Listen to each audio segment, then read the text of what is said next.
take on the tough issues and provide a biblical perspective to them. The topics we cover are wide-ranging: apologetics, theology, prophecy, creation and evolution, intelligent design, marriage, family, child-rearing, the millennial generation, trends in society, politics, economics, business, religious liberty, the Constitution, public policy, foreign policy, military policy, tensions in the Middle East, abortion, homosexuality, pornography, sexual ethics, media, technology, history, and America's godly heritage.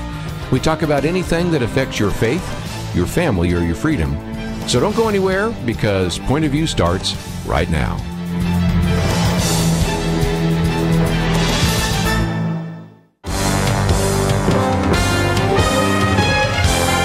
Across America, live, this is Point of View.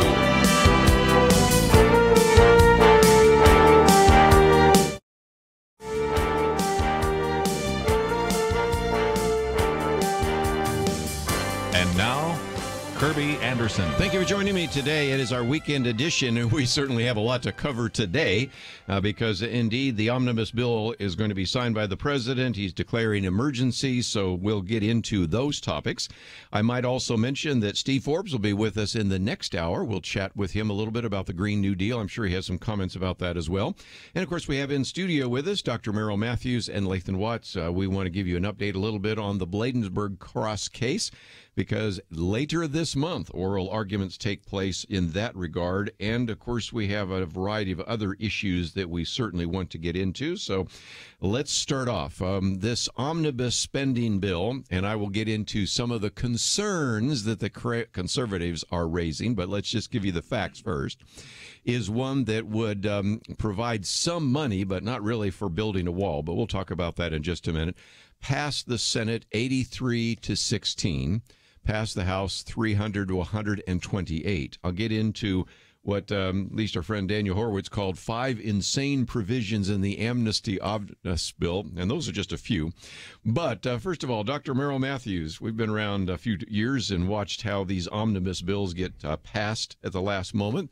So we have a shutdown, but again, there's not a lot to like about this, is there? Usually there isn't when Congress agrees on something. Yeah, if the definition of compromise is both sides don't like it, then this is a compromise, because the conservatives can't believe some of the items in the bill. The liberals are still like, I still can't believe they cooperated with this awful person, Donald Trump. So we'll see where it goes. So, but you did have progressives and conservative Republicans, progressive Democrats, the more progressive wing, tended to oppose this. And so you had sort of the more middle-ish of the groups voting for it. But it was approved pretty strong, especially in the Senate. So they were ready to move on to other issues. Yes. And again, Lathan, that's kind of the issue, is that is there anybody right now looking for a shutdown? I don't think anybody was. So do something, and what they did was probably not the best way to go about it. Well, you open yourself up to this every time you paint yourself in the corner of having to do either a continuing resolution or an omnibus bill. If they would follow the correct procedure for funding the government, which is pass a budget and then pass a series of appropriations bills to fund that budget, you don't paint yourself into this corner where you are forced to choose between, a couple of bad options, and to get some of what you want, you got to go along with, some things that you don't want. If we would pass a budget and then debate individual appropriations bills that are for different items in that budget, you can debate on the House, you can debate in the Senate, all of those things that you may or may not want. Now, you're still probably not ever going to get everything you want, but it takes the urgency of, well, if we don't do this, the government's going to shut down again. It takes that off the table. Right. And so really, I mean, the long-term answer to this is for Congress to get back to the regular order of funding the government the way they're supposed to fund the government, and stop painting themselves into corners. And typically there's 12 funding bills out there that they have to do, and they had actually passed several of them, which is why it was a partial government shutdown. Yeah. But they couldn't. I can't recall. My recollection is the House had passed them, and Mitch McConnell had not moved them through the Senate, and so that's why you got to this position. So. But Lathan's right. You want to get through these things so that you don't. If you're fighting over one department and not the whole government, because Republicans just do not win when the government shuts down. The Schumer shutdown was the one time they actually came out on top, but all the media and everybody else blames the Republicans on it. So, well, again, to make your point, we're talking about a bill, an omnibus bill, 1,169 pages. Does anybody around this table believe that anybody seriously sat down and read any of it? And all that is with 1,100 pages, it just funds it to the end of this fiscal year, which is September 30th. That's all it does. So there's a good argument for it. But some people say, well, maybe at least the president gets a chance to build the wall. First of all, recognize that Donald Trump originally wanted $25 billion, negotiated himself down to $5.6, $5.7 billion. The Democrats agreed to $1.6 billion, and the bill calls for something along the lines of constructing 55 miles, but I'm going to get to the other elements in just a minute. I'll take 55 miles, but in a minute you'll find out that I don't think any of those are going to actually go anywhere as well, right? We'll have to see. He's going to he's got the declaring a national emergency and moving forward with trying to pull money from other sources of the government, which I find Democrats really upset about. Though I can tell you, when Republicans were trying to shut down funding for Obamacare during the there's a good example. When Obama was president, the Department of Health and Human Services started pulling money from other areas and putting it towards Obamacare. And I know some of the members of Congress had mentioned to me at the time they were going to look to see whether or not that was appropriate. But other monies were confiscated from other budgets to make that continue working. Well, and I want to get to the emergency issue in just a minute, but let me just mention that one of the other things that people criticized it for is you have Section 232A, which basically gives the local officials kind of a veto power over that. In other words, if they have not agreed, then there have to be consultations shall continue till September 30th, 2019, or until an agreement is reached.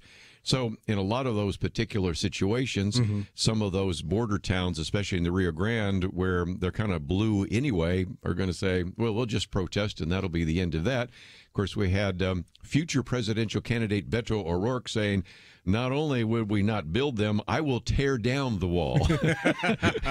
Mr. Trump, tear down that wall. Does that sound familiar? Yeah, exactly. They can, they put that provision in there, and I think probably with the idea that, well, yeah, there'll be towns on the border that just won't agree to it. Well, they'll probably meet the business end of eminent domain if they don't agree to it. So that provision doesn't really bother me that much, because this would certainly qualify as one of the uses of eminent domain, that the federal government has that authority. They would still have to compensate the property owner, the value of the property, but it might be litigated over the Endangered Species Act or the birds flyways. I mean, all sorts of things. But anyway, that's a good point. Just before we take a break, though, let's talk about that. The president declares an emergency. Can he use a 1976 law to declare this as an emergency? He's going to try. Yeah. We'll see. And he will certainly get challenged, won't he?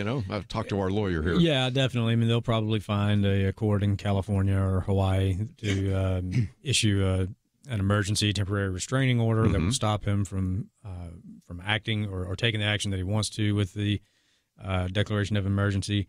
That will then get litigated, probably bumped up to the Ninth Circuit quickly. You know how the Ninth Circuit's going to rule, and the president will take it to the Supreme Court, and here we go again. And we'll see about a final answer. But just to remind people, when Barack Obama was not able to get his immigration law passed, he decided to move forward with an executive order on DACA, and Democrats were all for that at that time. They didn't mind him taking those extra and some of us said, be careful now, you're opening up a door that we don't want to do. Didn't we say that? First of all, this whole idea of no longer having to have cloture called in the Senate and some of these others. Right. We've warned, said you might have a Republican in there someday that will use that phone and a pen in a way that you did not anticipate, and that's exactly what we have right now. We have a lot more to cover, as you might imagine, but we'll do that right after these important messages.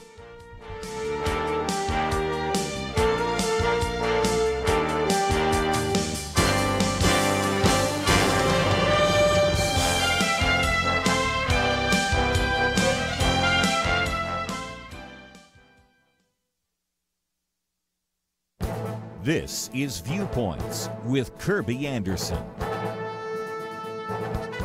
You know, if the younger generation wants to know the keys to success, they need to follow the success sequence published by Bradford Wilcox and Wendy Wang. They say that the millennial generation is more likely to flourish financially if they follow the success sequence. They say you need to get at least a high school degree, work full-time, and marry before having any children, in that order. Their recent study at the American Enterprise Institute has the title, The Millennial Success Sequence, Marriage, Kids, and the Success Sequence Among Young Adults. They persuasively argue that if millennials follow this success sequence, they will have a 97% chance of not being poor by the time they reach their young adult years. In fact, 86% of those studied had family incomes in the middle class or above. Their study reminded me of another study posted by William Galston. Many years ago, he found that in order to avoid being poor, you must do three things. First, graduate from high school. Second, wait until age 20 to have children. And three, wait until getting married to have children. He has found that young people who follow these rules have a 92% chance of staying above the poverty line. By contrast, a young person who breaks just one of these rules has a 79% chance of being below the poverty line. In a more recent op-ed, William Galston, who served in the Clinton administration, made it even simpler. Want to know the best poverty cure? Get married. Single parenthood hurts all children, and black children bear the greatest brunt of the harm. All of these different studies come to the same conclusion. Marriage is important, and the keys to success are to follow what is now being called the success sequence. I'm Kerby Anderson, and that's my point of view. From roadside attractions, Run the Race. Two brothers share an unbreakable bond, but life's unexpected adversities put their future in question. Run the Race, rated PG, in theaters February 22nd.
You're listening to Point of View, your listener-supported source for truth. So many topics on the table, it's kind of hard to figure out exactly which one we want to go with, but for a moment there we were talking about, of course, the omnibus spending bill. We'll come back to that a little bit later. Steve Forbes will be with us. I'll get one comment from him, but then we certainly want to spend some time talking about the Green New Deal for a couple of reasons. You will notice that, first of all, we've posted one article that appeared in Investors Business Daily. That was one, it's actually from December, but Steve Forbes posted it on his Twitter feed, so I figured that's the one he's been using to speak on it, and I watched one or two of his videos, so I think pretty much he wants to focus there. But if that's not enough, George Will wrote about it as well, in the way that George Will writes about it in a rather esoteric way, so that's certainly the case. So we will get to that in just a minute, but I thought, Lathan, while I'm here, the first article we've posted is actually a news release, and it is a reminder that... well, 2 weeks away, less than 2 weeks away, we have the oral arguments for the Bladensburg Cross. Some people, for example, might say, I'm kind of enough of a legal geek, I'd like to read the brief. So there's a link there to the brief. So I want you to talk about that. But then just a minute, there's also a link to a poll that you took. But tell us what the final brief is. What's the kind of the status? Most every time I hear somebody talk about this, they're pretty much convinced that the Supreme Court is going to rule in your favor, but you don't know till they actually hear the oral arguments and rule, right? That's true. Yeah, we're not obviously taking anything for granted or counting any chickens before they hatch. But, yeah, we did file our final brief in the case. And basically this is just, as I said, the final response to the other side, and basically putting everything on a tee for the court to take aim at it on February 27th. We'll be in front the of other the court. side is the American Humanist Association. Correct. You know, whenever I speak, I say the name of the case is American Legion versus American Humanist Association. Pick your side. I mean, you couldn't have picked a better time, right? I mean, how many people, even my liberal neighbor across the street, the American Legion versus the American Humanist Association. Right. I mean, in some respects, you couldn't have come up with a better title than the one you've got. I mean, and that is the heart of the case. Yeah. I mean, this memorial was put up by Gold Star moms with assistance from the American Legion. These women lost their sons in World War I. They wanted to honor their son's sacrifice. They put up the memorial with help from the American Legion. They honored the American Legion by putting the seal of the Legion in the center of the memorial, and that's our client, the American Legion. It stood there for 90-something years until the American Humanist Association sent a couple of lawyers to drive by and get offended and file a lawsuit. So we won actually at the district court level, and then the Fourth Circuit Court of Appeals agreed with the Humanist Association. One of the justices suggested maybe if we chop the arms off the cross, that would make it constitutional. Unbelievable. We appealed for en banc for the rest of the Fourth Circuit to hear it, and they denied that. So we went to the Supreme Court. Thankfully, they agreed to hear the case. So we'll have oral argument on the 27th, and we're cautiously optimistic. We like our chances, but as you said before, you never know. And what we're attempting to do with this case is not just protect the Bladensburg World War I memorial, but really memorials all over the country. And we are giving the court the opportunity to revisit an old decision that has really kind of contributed to the confusion around the Establishment Clause. It's an old case called Lemon versus Kurtzman. It's been since known as the Lemon Test. That analysis has really contributed to a lot of the cases that you see First Liberty involved in, where somebody's trying to decide at Christmas time, do we have enough reindeer on the property that we can also have a nativity scene, or can a teacher have a Bible verse at her desk? And just a lot of these cases are that have confused the public, and they've confused lower courts. And even the Supreme Court has sometimes applied the standard, sometimes not. So we are arguing in our brief that not only does this memorial meet the standards under that test, but that test really should be abandoned in favor of one that is more in line with the actual text of the First Amendment, that Congress make no law respecting the establishment of a religion, and that test should be, has the government compelled anyone to worship in a certain way or force someone to support a government-favored church in any way, and a passive memorial on government property that happens to include a religious symbol in no way coerces anyone to do anything. And so we'll see if the court will go that far, or if it will be a more narrow decision and protect the memorial. How often does the court can rule narrowly on a case, or it can rule broadly? My sense is it typically goes narrowly and not broadly. So how is it very often that it will rule broadly and sort of overturn something? I would have to honestly take a look at some numbers to really give you my impression is that, especially this court and Chief Justice Roberts, they err on the side of being narrow. However, there has been so much consternation over this Lemon decision for the last 30 to 40 years. I think if they are looking for an opportunity to clarify that, this case is a perfect case to do so. And Justice Thomas, in a decision in the last term, actually he wrote a dissent from denial of cert on another case. The first line of his dissent says, "This court's jurisprudence in this area is in disarray." And he went on to talk about this is confusing for everybody. He was saying we should have taken this case and cleared up some of that. So, they're the only ones in the room when they vote on whether or not to take a case. So we don't know what that discussion was. If there was some discussion of, hey, this may be a chance for us to clarify this, and here's a good case to do it with. Or it may just be, they may have looked at it and said, man, the Fourth Circuit really did not get the memo on these other cases involving memorials, and we need to fix this. no way of knowing what that discussion was. We'll have oral argument here on the 27th, and there'll be, I'm sure, a lot of analysis after the oral argument, everybody trying to read the tea leaves as to why this justice asked that question and so on and so forth.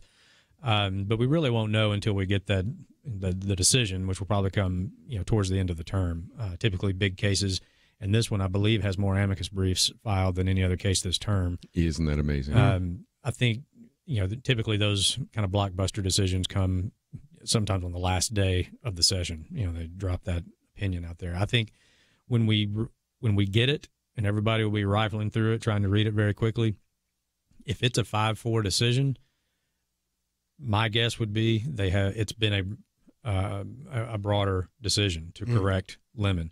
If it's a 6-3 or a 7-2, it's probably a more narrow decision that protects this memorial but doesn't really get into the problems with Lemon versus Kurtzman. And the results you don't expect until end of June?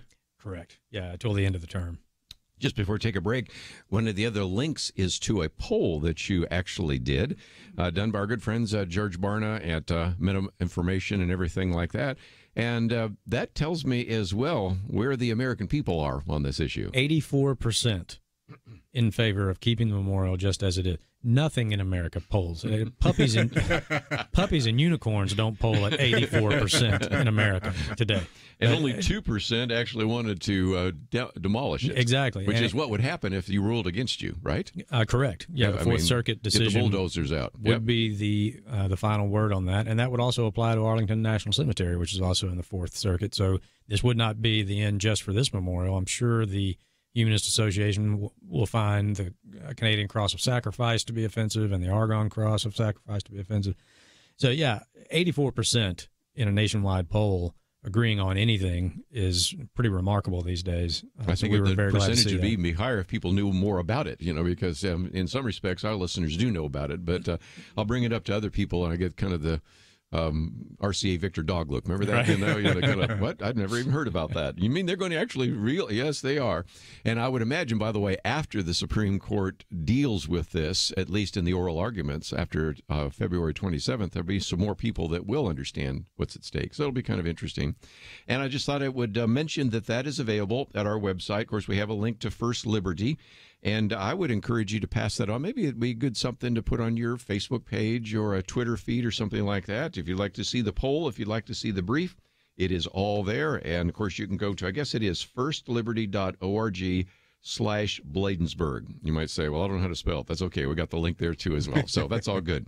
We come back. Let me ask you, Dr. Merrill Matthews, a little bit about this Green New Deal. Now, you've got the original, the original autographs, the autographa, but now we've heard from AOC, Alexia Ocasio-Cortez, that, that one came out a little too prematurely, which is maybe a good excuse for why there were some things in there that really made some people's heads explode. But nevertheless, there are quite a number of Democrat presidential candidates that still say they believe in the Green New Deal. So you can educate us a little bit.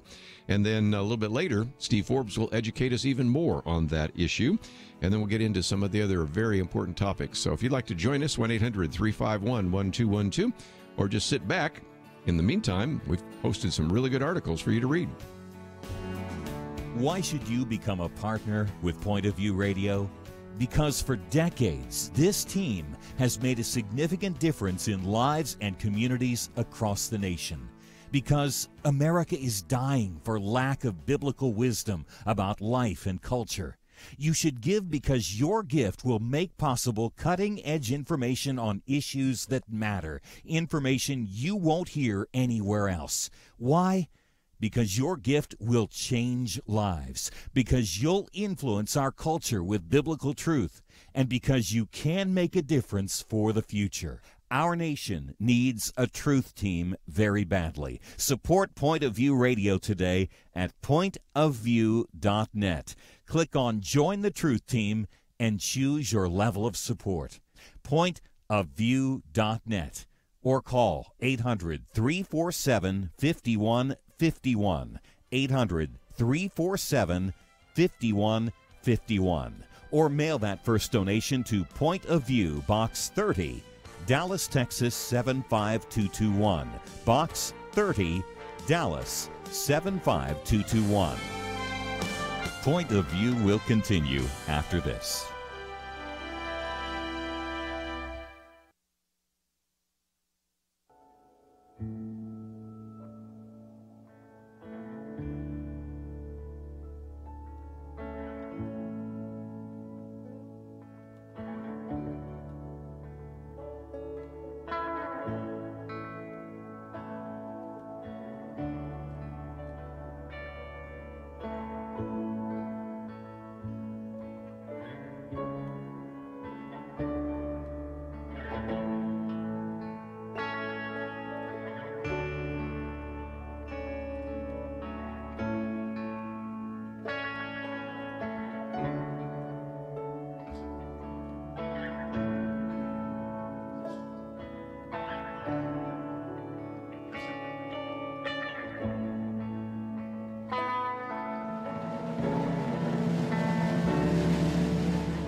You are listening to Point of View. The opinions expressed on Point of View do not necessarily reflect the views of the management or staff of this station. And now, here again, is Kerby Anderson. Going to get into the topic of the Green New Deal. You're going to be hearing about that for some time. I know our next issue of Outlook will be addressing that issue. I've done some commentaries on that. But we're also privileged around the table here to have Dr. Merle Matthews as well as Lathan Watts to talk about this for a little bit. And then Steve Forbes will be with us in about a half an hour. I know he wants to address that issue of socialism, some of the socialist ideas, and the rest. And when we talk about that, I might just mention one that we posted the other day came from the Wall Street Journal, in which it said, "Who's afraid of socialism?" The point they're making is that all these ideas that are essentially socialism, nevertheless, the people that actually complain about the fact that that label should not apply to them when the president says there are all these new calls to adopt socialism. So they go through Medicare for all. I want to get Dr. Merrill Matthews' comments about that. That at the end, after they go through it, sure looks like socialism medicine. Then Green New Deal, that definitely looks like socialism. Guaranteed government job for all, I think that one qualifies as socialism. A new system of corporate control from Elizabeth Warren, not to mention higher taxes. You know, now everybody's trying to say, let's raise the tax rate on high incomes to 70%. Let's have a tax on assets. Never seen that before. Let's have the death tax rate up to 77%. And that sure looks like socialism. Well, anyway, let me come to both of you. The comment at the end was striking because the editors of the Wall Street Journal said some readers might think this is all so extreme it would never happen. But they say, but presidential candidates don't propose ideas they think will hurt them politically.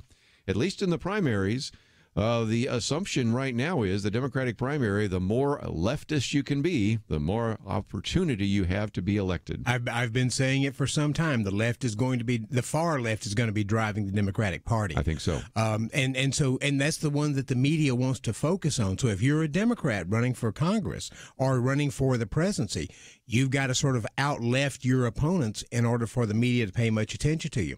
So the media just love this, and they don't hold Alexandria Ocasio-Cortez or Bernie Sanders. They don't hold their feet to the fire on cost of these things and others. They'll maybe mention it and then they'll move on. So they're going to get a free pass, and the media loves them, and they're photogenic, and that's where the left's going these days, and that creates a real problem for the existing but shrinking moderate Democrats who think if we go too far on this, we're going to throw the election and hand it to President Trump. I do want to get into the specifics, but Lathan, what's your thoughts about this? You've watched a number of campaigns. You've been involved in a number of campaigns. Sure. I've never seen anything like this before, so you tell me. Well, yeah, I looked at the proposal when it came out, and my first thought was to quote the modern American poet and philosopher Kermit the Frog, "It ain't easy being green." When you look at that, it ain't cheap either. Exactly. When you I don't know if she's listening or not, but my high school English teacher would have shredded this proposal. This wouldn't pass a high school composition A lot class. of red ink, huh? Exactly. It would look like she cut herself while she was reading it. And it is... It's bad grammar, not to mention bad economics. Exactly. Bad policy. I mean, the policy proposals that are in it, basically the elimination of the internal combustion engine, the inevitable... disregard of air travel because we'll have high-speed rail, getting rid of cows for certain reasons I won't go into on the radio. That's Cory Booker's deal. He's a vegetarian. He wants to get rid of meat. Exactly. I read this, and the first thing that struck me was it's hilarious to me that this is called progressive. Yes. Because we used to live this way. This is in the 19th century. Yeah. Back when, and the average lifespan was probably about 50 or 60. I mean, and to call this progress it's an oxymoron. It is regressive. You were trying to return to an America that existed in the 19th before we invented these things, before we had air travel, before we had cars, before we had all of these things that have made modern life as good as it is. But we've got I think her Green New Deal has more than 50 co-sponsors on it now. Yes. So that number's growing. Yep. They've been asking presidential candidates. Amy Klobuchar said she thinks it's a good way to go. I mean, she sort of said we're probably not going to do this immediately, but it's for setting up a sort of an idealistic goal or a goal we want to reach. So you have that. You have. And I've mentioned on here before, when Bernie Sanders used to come up with his Medicare for All legislation every session of Congress. It was just him. He was just standing there. All the other Democrats would run for the cover. They did not want to be associated with that. When he did it last time, he had, I think there were 17 Democrats up there. That's what I've said. Democratic senators, of which the sort of the A list, if you can call it that, of Democratic presidential hopefuls where they're all supporting it. It's this is where they're going, and right now the moderates are proposing Medicare for more, which means we just have a Medicare buy-in as opposed to going to a single-payer system. That's to give an alternative for them to talk about, but it's a major step to the left for them.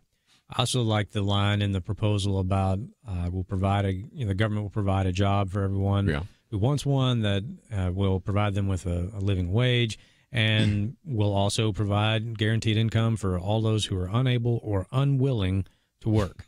And my first question was, which line do you think is going to be longer? The line to show up and get the job that's guaranteed to you, or the line to show up and just get some money that's guaranteed to you? And again, people want free money, and we've shown this graph before, and if you haven't seen it, this was done by a law student, and there's a couple of ones, but again, on the x-axis, the people that are over here are going to be like free market kind of people, and people over here are going to be socialist. People up here are going to be conservative, social people, social issues, liberal. And the red are the people that voted for Donald Trump. And you see he attracts people in the upper right-hand corner who are traditional conservatives as well as populists. And it also goes all the way down here. But you look at the blue, the ones that voted for Hillary Clinton, and they're all down here in the lower left-hand. But look at this line. If you're on this line here, you're a socialist. There's just no, you are at the extreme.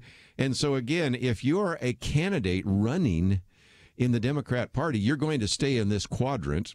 By the way, I might just mention Howard Schultz would be over here, which is why he has no chance, 3.8%. In case you haven't seen that before. This is where this came from. But, I mean, it was just kind of interesting to see why they're trying to out-left themselves, because you have a lot of individuals that voted for Hillary Clinton 2 years ago who are going to determine who the next Democratic nominee is. And on every issue, they will sound like Bernie Sanders and AOC, right? Right. And to Lathan's point a minute ago, talking about the typos and other things in a congressperson's and you have it right here, release. Too. Right. Yeah. We have it right here.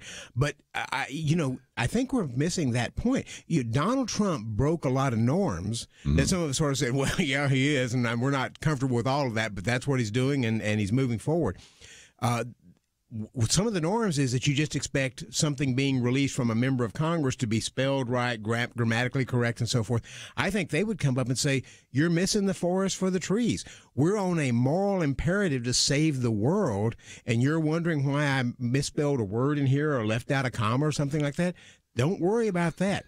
We're on a mission. Yeah, she said it before in interviews that it was more important to be morally right than factually accurate. Well, apparently she thinks it's more important to be morally right than grammatically correct also. And the point there is, even as we see these norms sort of being broken down, I don't think that actually, we sort of laugh about it. I don't know that it makes a lot of difference to them.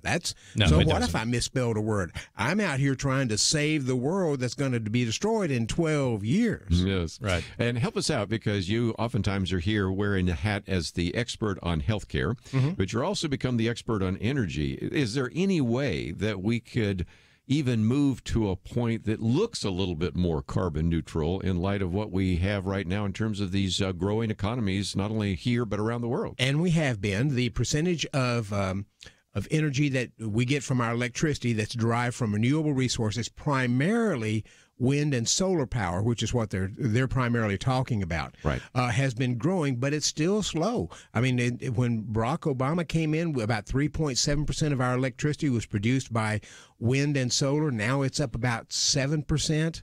Right around 7%, but that's after billions and billions of dollars of subsidies. We may eventually get there, but it will be a while, and it comes with problems. I wrote about this recently. U.S. Fish and Wildlife Service talks about all the birds that are killed. All the raptors that are killed. Barack Obama gave the wind turbines a reprieve and allows them to kill 4 times the number of raptors, eagles, and so forth that would be allowed under current law, just so they could, and for 30 years, just so they could add more windmills. And to get to her point, if we wanted just to replace fossil fuels for electricity with renewable power, we would have to go from 54,000 windmills, which is what we have right now, to 600,000 windmills. Not a in chance. the country just to replace the fossil fuels. Not in my backyard is one of the phrases we hear so often in public policy, don't we? I'm going to come back and ask some questions, and that is, which country is leading the world right now in reducing CO2 emissions? Which country is producing more CO2 emissions than any other country? The answers might surprise you. We'll be right back.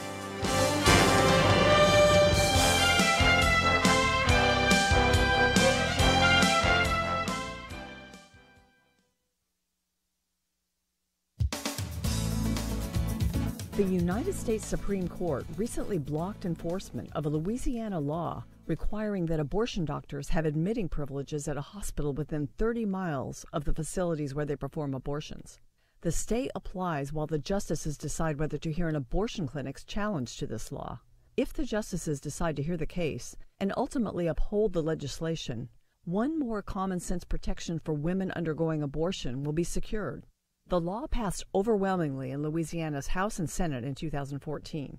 Challengers maintain that if the law were to go into effect, only one of Louisiana's 4 abortion clinics has a doctor who will be able to obtain hospital privileges. A federal district court held that this places substantial burdens on women seeking abortion, while advancing minimal health benefits. A 3-judge panel of the U.S. Court of Appeals for the Fifth Circuit reversed the district court ruling. The abortion clinic is appealing to the Supreme Court and has asked that the justices enjoin the law while they decide whether to hear the case. That the Supreme Court halted implementation of the law sends a strong signal it will agree to review it. This worries abortion supporters. A headline on Vox reads, "SCOTUS could use Louisiana case to end Roe v. Wade." That's doubtful. But the Supreme Court will hopefully uphold the Fifth Circuit, even though it struck down a similar Texas law. When there's an infection, perforation, or hemorrhage, and these things do happen even during early-stage abortions, abortionists should be required and equipped to take the appropriate steps to assure continuity of care. And if an abortionist is not willing or able to get approved to treat patients in a hospital, does a young woman really want that doctor performing an abortion on her?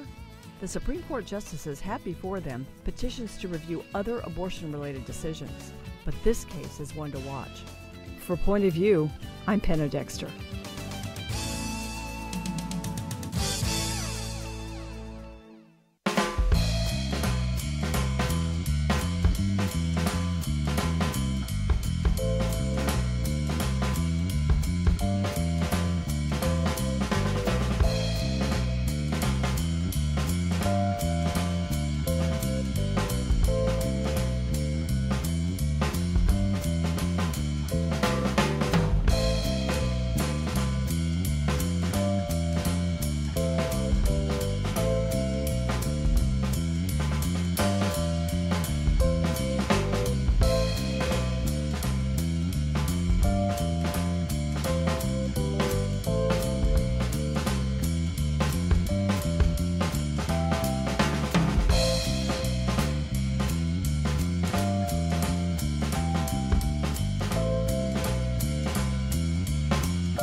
Now, back to Point of View, your listener-supported source for truth. Back once again in studio with us, Dr. Merrill Matthews, as well as Lathan Watts. And in just a few minutes, we'll be talking with Steve Forbes. But I talked about not in my backyard.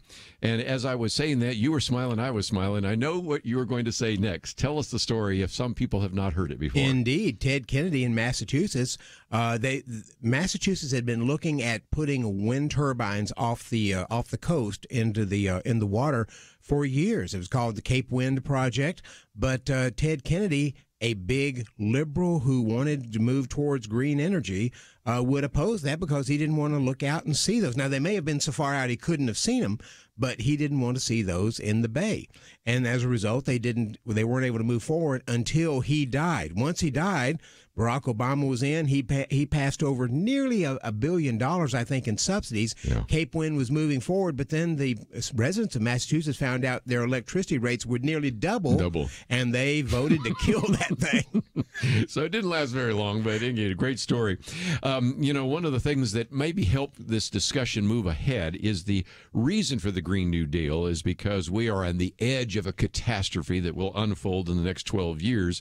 And so the argument is we have to sign all sorts of things. We have to be part of the Paris Accords. We had to have signed the Kyoto protocols and all the rest. But I always love to ask the question to people, which country has reduced CO2 more than any other country in the world? And I sometimes get guesses, Germany, France, Japan, the United States. It's the United States. And I've oftentimes said to people, if you can't come up with that answer, it says a little bit about the news sources you're confronting, because the news sources you're consuming in many cases will tell you all about the fact that the United States never signed on to the Kyoto protocols. They'll tell you all about the fact that we withdrew from the Paris Accords, but they won't tell you that without even signing those treaties, just because of the modernization of technology and all sorts of very creative things that have been done, not to mention natural gas and all the rest, that we've actually reduced CO2 consumption better than any of the other countries that are signers of those treaties. Though a slight correction, Al Gore actually did sign on to the Kyoto protocols. Congress never passed it. But that was back in the day when a president thought you had to have Congress sign treaties. Barack Obama, unconstrained by the Constitution, just jumped into treaties and signed them and said, we're good to go. Okay, well, I guess I should clarify that it was approved by Al Gore, but nevertheless, that's one of them. And again, here's the other one. What country actually produces more CO2? China. And most people don't know that. India's third. And here's something else, because Steve Moore has been on the program with us recently, but his piece the other day was pointing out that for every ton of reduced CO2 emissions that has been reduced by the United States, 10 times more is being produced by China and India. So we're just losing ground if we can't get them to participate, and they won't. China is a coal-burning machine. And one of the reasons why they want to start working with us on taking our liquefied natural gas is because natural gas burns a lot cleaner than coal, and so they want to start importing that so they can begin to pull back on that coal usage. But they've been, even though they were signers and critics of us for not signing, they burn. They create a lot more carbon emissions than we do. Yeah, and so here's a good illustration of, again, a policy being proposed. Let me put one more thing on the table. Would it make any difference? And there are a couple of different climate models that have been developed over the last couple of years. And assuming that these climate sensitivity models are accurate, and that's a big if. That's a big if. That's a big if. But assuming they are, they say that if the United States implemented all this, it would make a difference of about 1/10 of a degree Celsius by the end of the century. Yep. Whoa. And if all of them did it, maybe it would be 2/10. But the reality is, you talk about something with a lot of expense and no result. I'm looking for things with that has the best bang for the buck, and this one is not one of them, is it? Right, and it's an inconvenient truth, as Al Gore would say, that those models that you're talking about and the results of all this, you don't really get to see those results until long after the people that put them in place are dead and gone. So there's nobody to be held accountable for it.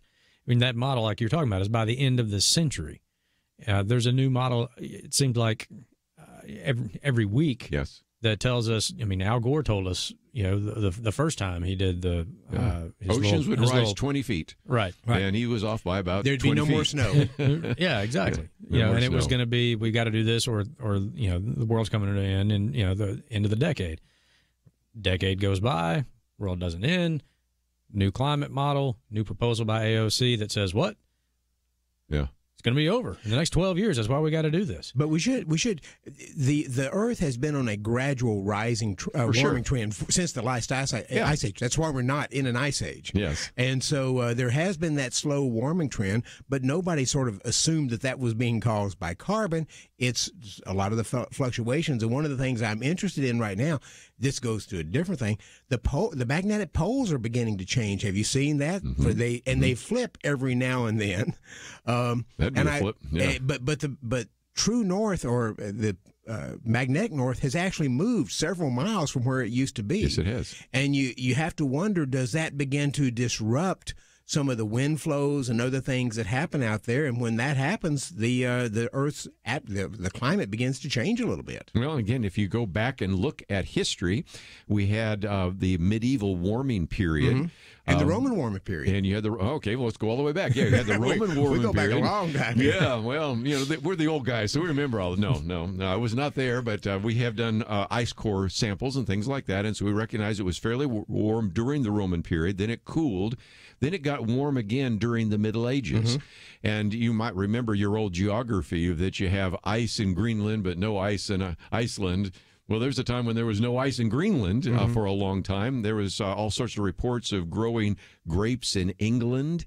The Vikings benefited tremendously because Greenland was not like it is right now, and Iceland was not like it is right now. There are some that are suggesting that maybe 80% of the history of the Earth, there was no ice here, So when people say, well, the polar ice caps are melting, they might have melted whether we had coal-fired plants or not. Yeah, the question is whether or not we're exacerbating it. Yeah. And we might be some. It's hard to know. But we're also seeing a greening Earth as the increased carbon is in the atmosphere. Well, that's the other point I was going to, and I have a commentary that came out a while back in which they were showing that this is increased agricultural production even in the United States. Now, again, if you happen to be on a coastline and maybe it does rise a little bit, and again, the sea level has been rising for the last century or so. Just this idea that we're on the edge of an Earth catastrophe and we have 12 years left and have to have a World War II type of investment. Lathan, I just don't think that's going to sell to the American people if they're willing to look at some of the facts. Of course. Or, as you mentioned, history. The New Deal didn't work, and the Green New Deal won't work. I mean, the New Deal extended, made the Great Depression worse. Yeah. The Green New Deal, you can expect it to work just about as well as the original New Deal. And it would be a level of government intrusion.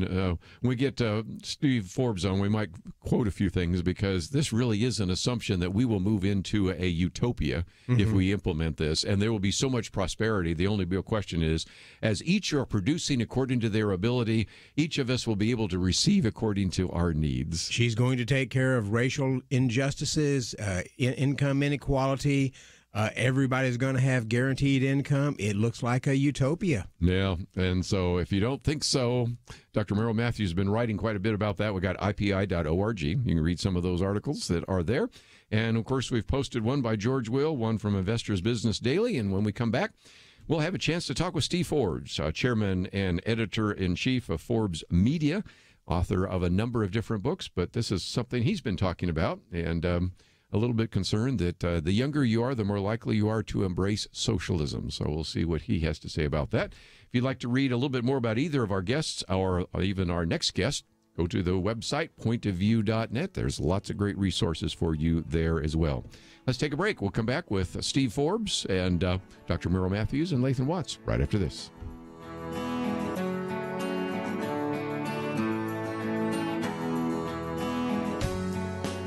The leader looked around the table, motioning to the older men. He said, "You're here to remind us how faithful God has been in the past. Now, you middle-aged guys, you keep us focused on what God is doing right now. Make sure we don't stop. And you younger guys, keep us looking forward. Imagine what God wants us to be doing in the years to come." There's a lot of wisdom there. We have to be thankful for the past, focused on the present, and mindful to plan for a great future. Many listeners have made bold moves to partner with Point of View Radio and accomplish great things for more than 45 years. But as we look around, we do see many positive things, and I think we can all admit there's a lot more to be done. It's time to think about your next bold move, what you can do to invest for our nation's future.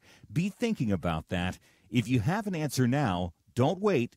Make your next bold move now. Give online at pointofview.net or call 800-347-5151. It's our future. The time is now. Pointofview.net and 1-800-347-5151.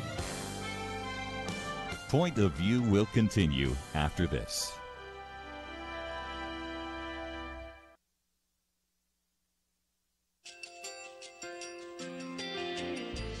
I just want to thank you so much for all the wonderful programming you have. You're just absolutely fantastic. I recently started listening to Point of View, and I really found it interesting because of the different subjects you cover. Thank you for that. I really appreciate everything that you do in keeping us informed. Thank you, Kerby, for everything that you have been doing. I appreciate all the work that you're doing, advocating for the Word of God. Thank you so much.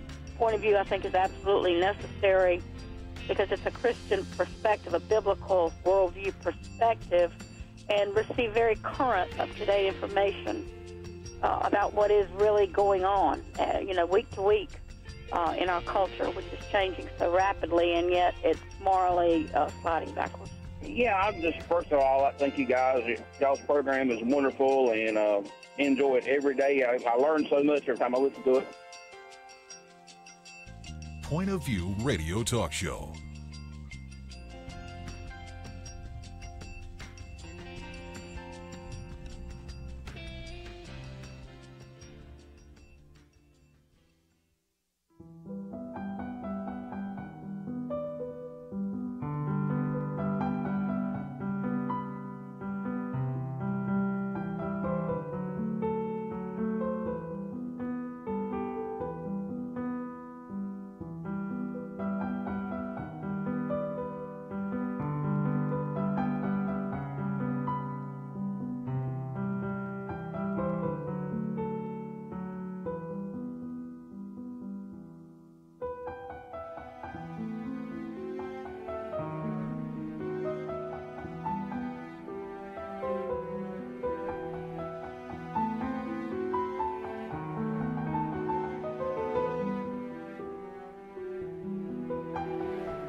Hi, this is Kerby Anderson. You know, each day we take on the tough issues and provide a biblical perspective to them. The topics we cover are wide-ranging: apologetics, theology, prophecy, creation and evolution, intelligent design, marriage, family, child-rearing, the millennial generation, trends in society, politics, economics, business, religious liberty, the Constitution, public policy, foreign policy, military policy, tensions in the Middle East, abortion, homosexuality, pornography, sexual ethics, media, technology, history, and America's godly heritage. We talk about anything that affects your faith, your family, or your freedom. So don't go anywhere, because Point of View starts right now.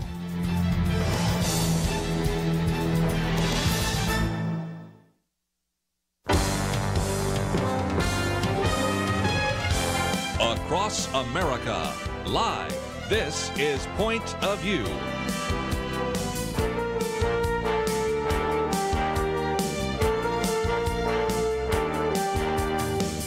And now, Kerby Anderson. Thank you for joining us. It is our weekend edition, and in the studio today we have Dr. Merrill Matthews and Lathan Watts. Dr. Merrill Matthews with the IPI, or Institute for Policy Innovation, and of course Lathan Watts, who is the Director of Community Relations at First Liberty. And we're going to be talking with Steve Forbes in just a minute, but let me just mention a little bit later, we'll get back to this issue because, again, the Senate passed the omnibus legislation 83-16. House voted 300-128. And so the omnibus bill will continue and prevent a shutdown, but there are all sorts of questions. Matter of fact, there's one article, 5 insane provisions in the omnibus bill we will probably talk about. The president, of course, wanting to declare an emergency and move ahead, so we'll get to those issues in just a few minutes. But we also are bringing to the microphone right now Steve Forbes. Has served as the chairman and editor-in-chief of Forbes Media. You may be familiar now with the fact that he's the producer of a new PBS special, In Money We Trust, and that is an opportunity to find out exactly what he's doing there. One of his more recent books, Reviving America, How Repealing Obamacare, Replacing the Tax Code, and Reforming the Fed Will Restore Hope and Prosperity. Mr. Steve Forbes, always great to have you on Point of View with us. Good to be here, Kerby. Thank you so much. I know Dr. Merrill Matthews wants to ask you lots of questions about the Green New Deal, and both of you have read it. And I've also posted one of the articles you posted on your Twitter about from Investors Business Daily. Of course, George Will has written about it. But just before I turn that over to him, let me just ask you at least one question. This omnibus bill has been signed. The president wants to use the Emergency Act from 1976. Any thoughts that you have about the situation we find ourselves right now in terms of funding the government, but also giving away a lot of action that many of our listeners have wanted to take on the issue of the border and the wall? Well, I think it's amazing that this whole thing has been such a controversy.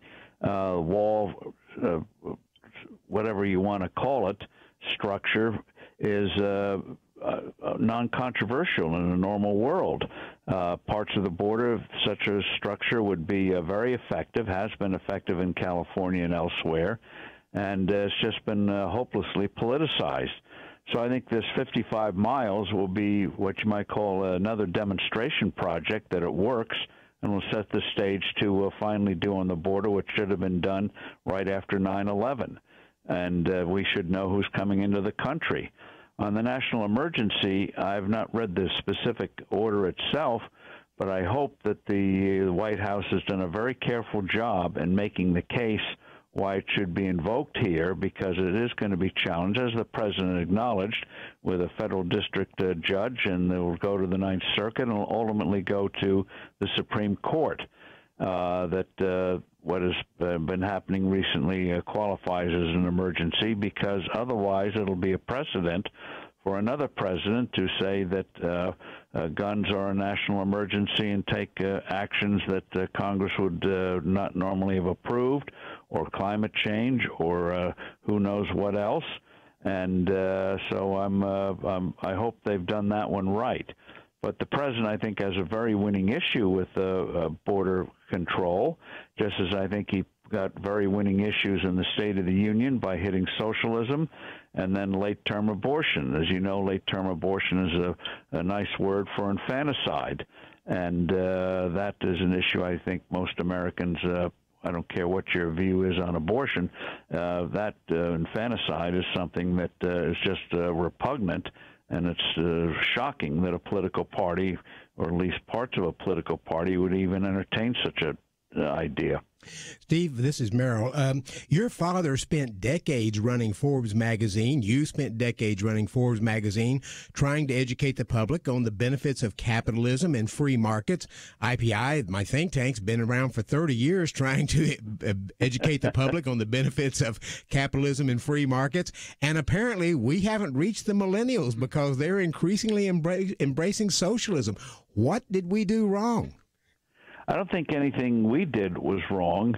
I think circumstances, at least for a while, worked against us. Whenever you have a long period of economic stagnation, which we had from the middle of the last decade until a couple of years ago, a year ago, people wonder what is happening, and ideas that normally wouldn't see the light of day come to the fore again. You have young people who have never known the kind of prosperity we experienced in the 80s and 90s. Or not to mention us oldies for the 1960s. And so I think what we're seeing now is sort of truly the aftermath or the aftershocks of what happened in the last generation. And the more we get economic growth and a sense of opportunity and a sense that there's a good future out there, I think these waves will recede. But in the meantime, we do have to fight it. And partly it can be done through humor. When Ocasio-Cortez came out with her thing, and my initial reaction was that these were people were writing skits for Saturday Night Live, and going after cows. The real flatulence is coming from politicians, not from poor cows. I would agree with you if Saturday Night Live was funny anymore, but I'm not sure it is. Lathan, you wanted to ask him a question about Saturday Night Live. I did. Do that before we take a break. Mr. Forbes is Lathan Watts from First Liberty, and when I saw you were going to be on, I had to ask because, like Merrill said, back when Saturday Night Live was funny and you were on there, you had one of my favorite all-time segments, and I just wanted to know if you've kept in touch with your good friend Steve Forbes at all and what he might think about any of this. Steve Forbes. That was a fun time, and also I was a roofer on that. Didn't yes, get I paid remember for that. my services, but so good. We need to take a break. When we come back, though, let me get into a little more of the details of the Green New Deal and some of the other issues. But let me just mention, as we're coming to a break, we have a link to inmoneywetrust.org. So you may not be familiar with the documentary. There's a place for you to watch the trailer, to watch the movie. And I would encourage many of you, if nothing else, to take the time to do that and to follow that link, because if nothing else, that's going to be back to what you were saying just a minute ago, Dr. Merrill Matthews.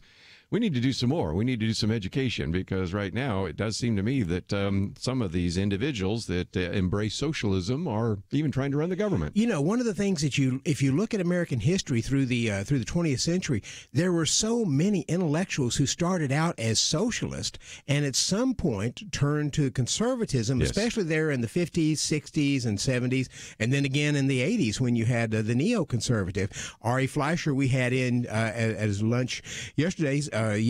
Earlier this week, mentioned that he was started out as a liberal, became a conservative. He was one of the few people who moved to Vermont as a liberal and came back as a conservative. So maybe we can have this change again. But, Steve, it seems to me it's going to be a challenge for us. Yes.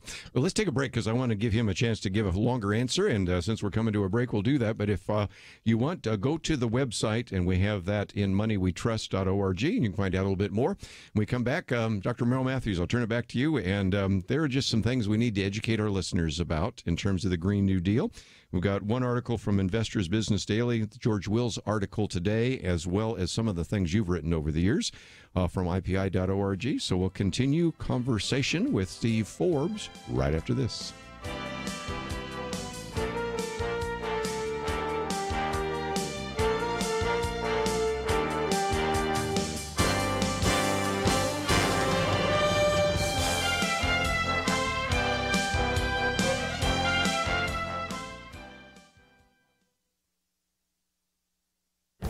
This is Viewpoints with Kerby Anderson. You know, if the younger generation wants to know the keys to success, they need to follow the success sequence published by Bradford Wilcox and Wendy Wang. They say that the millennial generation is more likely to flourish financially if they follow the success sequence. They say you need to get at least a high school degree, work full-time, and marry before having any children, in that order. Their recent study at the American Enterprise Institute has the title, The Millennial Success Sequence, Marriage, Kids, and the Success Sequence Among Young Adults. They persuasively argue that if millennials follow this success sequence, they will have a 97% chance of not being poor by the time they reach their young adult years. In fact, 86% of those studied had family incomes in the middle class or above. Their study reminded me of another study posted by William Galston. Many years ago, he found that in order to avoid being poor, you must do three things. First, graduate from high school. Second, wait until age 20 to have children. And 3, wait until getting married to have children. He has found that young people who follow these rules have a 92% chance of staying above the poverty line. By contrast, a young person who breaks just one of these rules has a 79% chance of being below the poverty line. In a more recent op-ed, William Galston, who served in the Clinton administration, made it even simpler. Want to know the best poverty cure? Get married. Single parenthood hurts all children, and black children bear the greatest brunt of the harm. All of these different studies come to the same conclusion. Marriage is important, and the keys to success are to follow what is now being called the success sequence. I'm Kerby Anderson, and that's my point of view. From roadside attractions, Run the Race. Two brothers share an unbreakable bond, but life's unexpected adversities put their future in question. Run the Race, rated PG, in theaters February 22nd.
You're listening to Point of View, your listener-supported source for truth. Weekend edition, lots to cover today, but we are privileged to have for a few more minutes Steve Forbes with us, Dr. Merrill Matthews, Lathan Watts, and Dr. Matthews, we need to educate some people because Green New Deal, that sounds like something out of a focus group. And people say, well, I want to be green, but they don't want this because you got the original, you got the autograph here, the one with all the spelling errors and the grammatical problems and all the things that probably weren't ready for prime time. What's your thoughts? One of the benefits of technology is you can capture this stuff before they can go back and make the changes to it and pull it down and try to clean up the language and some of the other things. But Steve, one of the things that you've had a number of people talking about how much this is going to cost on various things, whether you're talking about universal basic income, trying to transition to 100% renewable energy, and at least in the electricity area. But it seems to me that the millennials we're talking to, the far left, cost is not really a factor anymore. I mean, it's sort of like we're talking in two different directions when we say this is really expensive, and AOC can say, what's the cost of something when I'm trying to save the world? Well, that's nice to say when you're a kid and dream that if you think you want to do something, it should be done, and you snap your fingers and voila, it should happen. Usually we grow out of that. Most people do, especially when they go to the workforce. But they take this attitude that if you're not with them, you're bad. And one of the things we have to be careful of, it's good to point out that this is absolutely unaffordable, but I think humor also should be employed just to show how ridiculous it is, the idea of having a bridge across the Atlantic Ocean so you don't have to use airplanes anymore. things like waves and storms and things like that. Icebergs, of course, we can ignore. Or if you want to put a tunnel between California and Hawaii, how about seismic tremors and things like that? So, take Medicare for all. They have to use Medicare because if they say government medicine for all, people blanch at that. And we have to point out on Medicare for all, that means you're going to have less health care. Other countries control health care costs by rationing. If you're above the age of 60 in England and you need kidney dialysis, forget it. You're never going to get to the front of the line. And you want to go to our friends in Canada. You want surgery, hip surgery, replacement surgery, knee surgery, cancer treatments. You're going to wait months, critical months, before you're going to get treatment. But it seems to me, and I'm curious your opinion on this. This is the direction the Democratic Party is going. I mean, this seems to be where the energy and the life of the Democratic Party is, with Bernie Sanders and AOC. And so the few moderate Democrats that are left, it seems to me their voices are going to be drowned out as this moves forward. How do you think this affects the Democratic Party? Well, I think this is a wake-up call to the Republican Party to get its act together in making the case to the public. Why is capitalism, free markets, why are they good? Why shouldn't patients control health care? Why shouldn't we have a sound dollar that's not manipulated by politicians, which hurts investment, which hurts the people who need opportunity the most? And make those arguments with humor and with seriousness. And that way, there's nothing like a few election losses to wake up a political party that they're on the wrong track. That's what we got to do. One of the articles came out the other day in the Wall Street Journal, Who's Afraid of Socialism? Because the criticism right now is you keep saying this is socialism, but it's not. And I thought the editors said, well, look at Medicare for all. You just talked about that one. And that's a single-payer plan. That looks like socialized medicine. Green New Deal, boy, that's one where you would have to have the government almost have a Soviet Union-style 5-year plan to even come close. That's definitely socialism. Guaranteed government job for all. New system of corporate control. That's Senator Elizabeth Warren. But how about this one? We just talking about taxes. 70% tax rate on high incomes, 77% tax rate on death tax, as well as then now for the first time even taxing assets. And those all look like socialism to me. But their last statement, Steve Forbes, was, some readers might think this is all so extreme it could never happen. But presidential candidates don't propose ideas they think will hurt them politically. Mm-hmm. So there's an educational process that needs to take place, isn't there? Absolutely. And that's why we have to engage in the debate. And there's no better ultimate educator than public opinion. Ronald Reagan loved to say, if you want to change minds on Capitol Hill, just apply the sweet reason of a heated public opinion. And what the Democrats are appealing to is not to broad-base the American people, but to the intense activists on the far left of that party. And people fear in the party that they'll be primaried or otherwise attacked if they don't go along with this. And so there's a psychosis out there. I don't know whether you need, maybe that's why they invented psychiatry for situations like this where a party goes mad like that. and that's why we have to engage them. And hopefully the American people will teach them in a way that even our persuasive words might not. You mentioned what we need to do is have the Republicans get their act together. And the one thing that strikes me as a bigger challenge than the Green New Deal is getting Republicans' act together. They don't seem to be very good at doing that these days, especially getting out a message. And I mean, here they have a tax cut legislation that has really resulted in a huge economic boom to the country. And they can't seem to make that case. No, and you saw it in that whole debate a couple of years ago on taxes. Republicans insisted on calling it tax reform. When you say tax reform, people scratch their heads and wonder, what do you mean? If they had led with tax cuts, as Trump did, tax cuts, you would say tax cuts, tax reform. If you lead with tax cuts, people get that. Oh, you're going to cut my taxes. And then they talked about last year, tax cut 2.0. What did they lead with? well, we'll make the 2017 tax cuts permanent. And people scratch their heads. What are you talking about? Yeah, in 2025 they might expire, but for most people, they don't know how Washington works. So why didn't the Republicans lead with another round of good positive tax cuts, cutting tax rates? So you're right. They've got to learn how to communicate. And one other thing, Merrill, you're on top of this. The Republicans, the GOP, left themselves wide open to the Democrats, charging them with they're going to throw anyone with pre-existing conditions, chronic conditions out on the sidewalk. You know, wheelchairs were invented to make it easy to throw older people off the cliff. And the Republicans never responded, which is why they lost the House. Key reason why they lost the House. Yep. Just before we run out of time, let me just mention your special in Money We Trust. Now, some of us old guys around the table remember when Milton Friedman remember that one, you know, the free to choose? Right. This is another way to educate some of our listeners. And if, again, they go to the website, we have a link there. You can watch the trailer, you can watch the movie, but tell us a little bit more, because if we want to educate people about the value of the free market, this is, I think, another place where they can be educated. True? Yes, it takes us back, no jargon, very simple, straightforward way, going back to the invention of money, which led to the rise of philosophy in Athens, the Renaissance, trading and commerce with people, interacting in a way that enabled us to move ahead. When money is trustworthy, humanity prospers. When money is untrustworthy, when you don't have a stable value for it, by golly, bad things happen, not only economically, but also socially. Because how do we deal with most strangers? Through the medium of money. And when that is undermined, as John Maynard Keynes said, not one in a million will understand why things don't work. Where it seems that if you're a speculator, you get ahead. If you're doing honest work, you're behind the eight ball.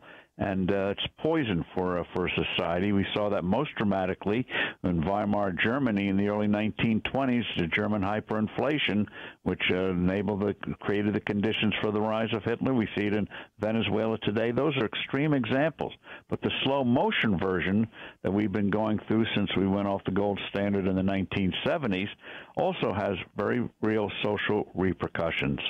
So again, in Money We Trust, and the trailer is only about 2 minutes long, so you could watch it, click that share button, put it on your Facebook page or your Twitter feed, and get some people excited.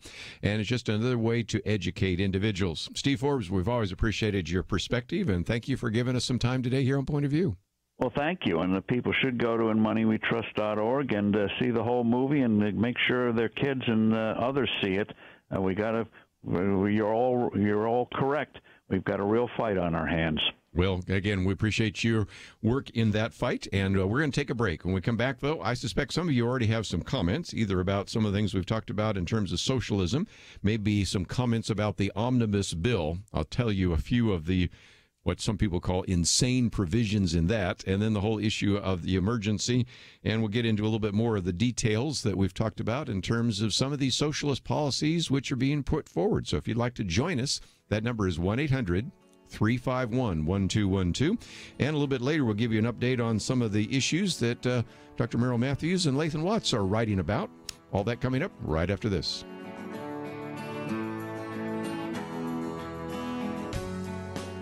Question: do you have a health insurance plan you are not happy with? Well, Bethany and Jason thought they were stuck. Their plan just kept getting more expensive, and Bethany's favorite doctor didn't even take that plan anymore. And then some friends at church told them about MediShare. With our previous insurance, we were paying $1,200 a month. With MediShare, we now pay around $600 a month. Yes, they're paying $600 less per month, and that's a pretty typical savings with MediShare. And they actually like MediShare more. I was able to go back to my original doctor that I absolutely loved, and it's just been an absolutely beautiful thing being a part of MediShare. Yeah, so they pay a lot less, and they like it more. No wonder MediShare is growing so fast. Find out more. They're super easy to talk to. All you have to do is call 855-90-BIBLE. That's 855-90-BIBLE. 855-90-BIBLE. It takes a team to win. Be part of Point of View's Truth Team and bring truth and healing to America. Go to pointofview.net/team, pointofview.net/team, and 800-347-5151. Point of View will continue after this.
You are listening to Point of View.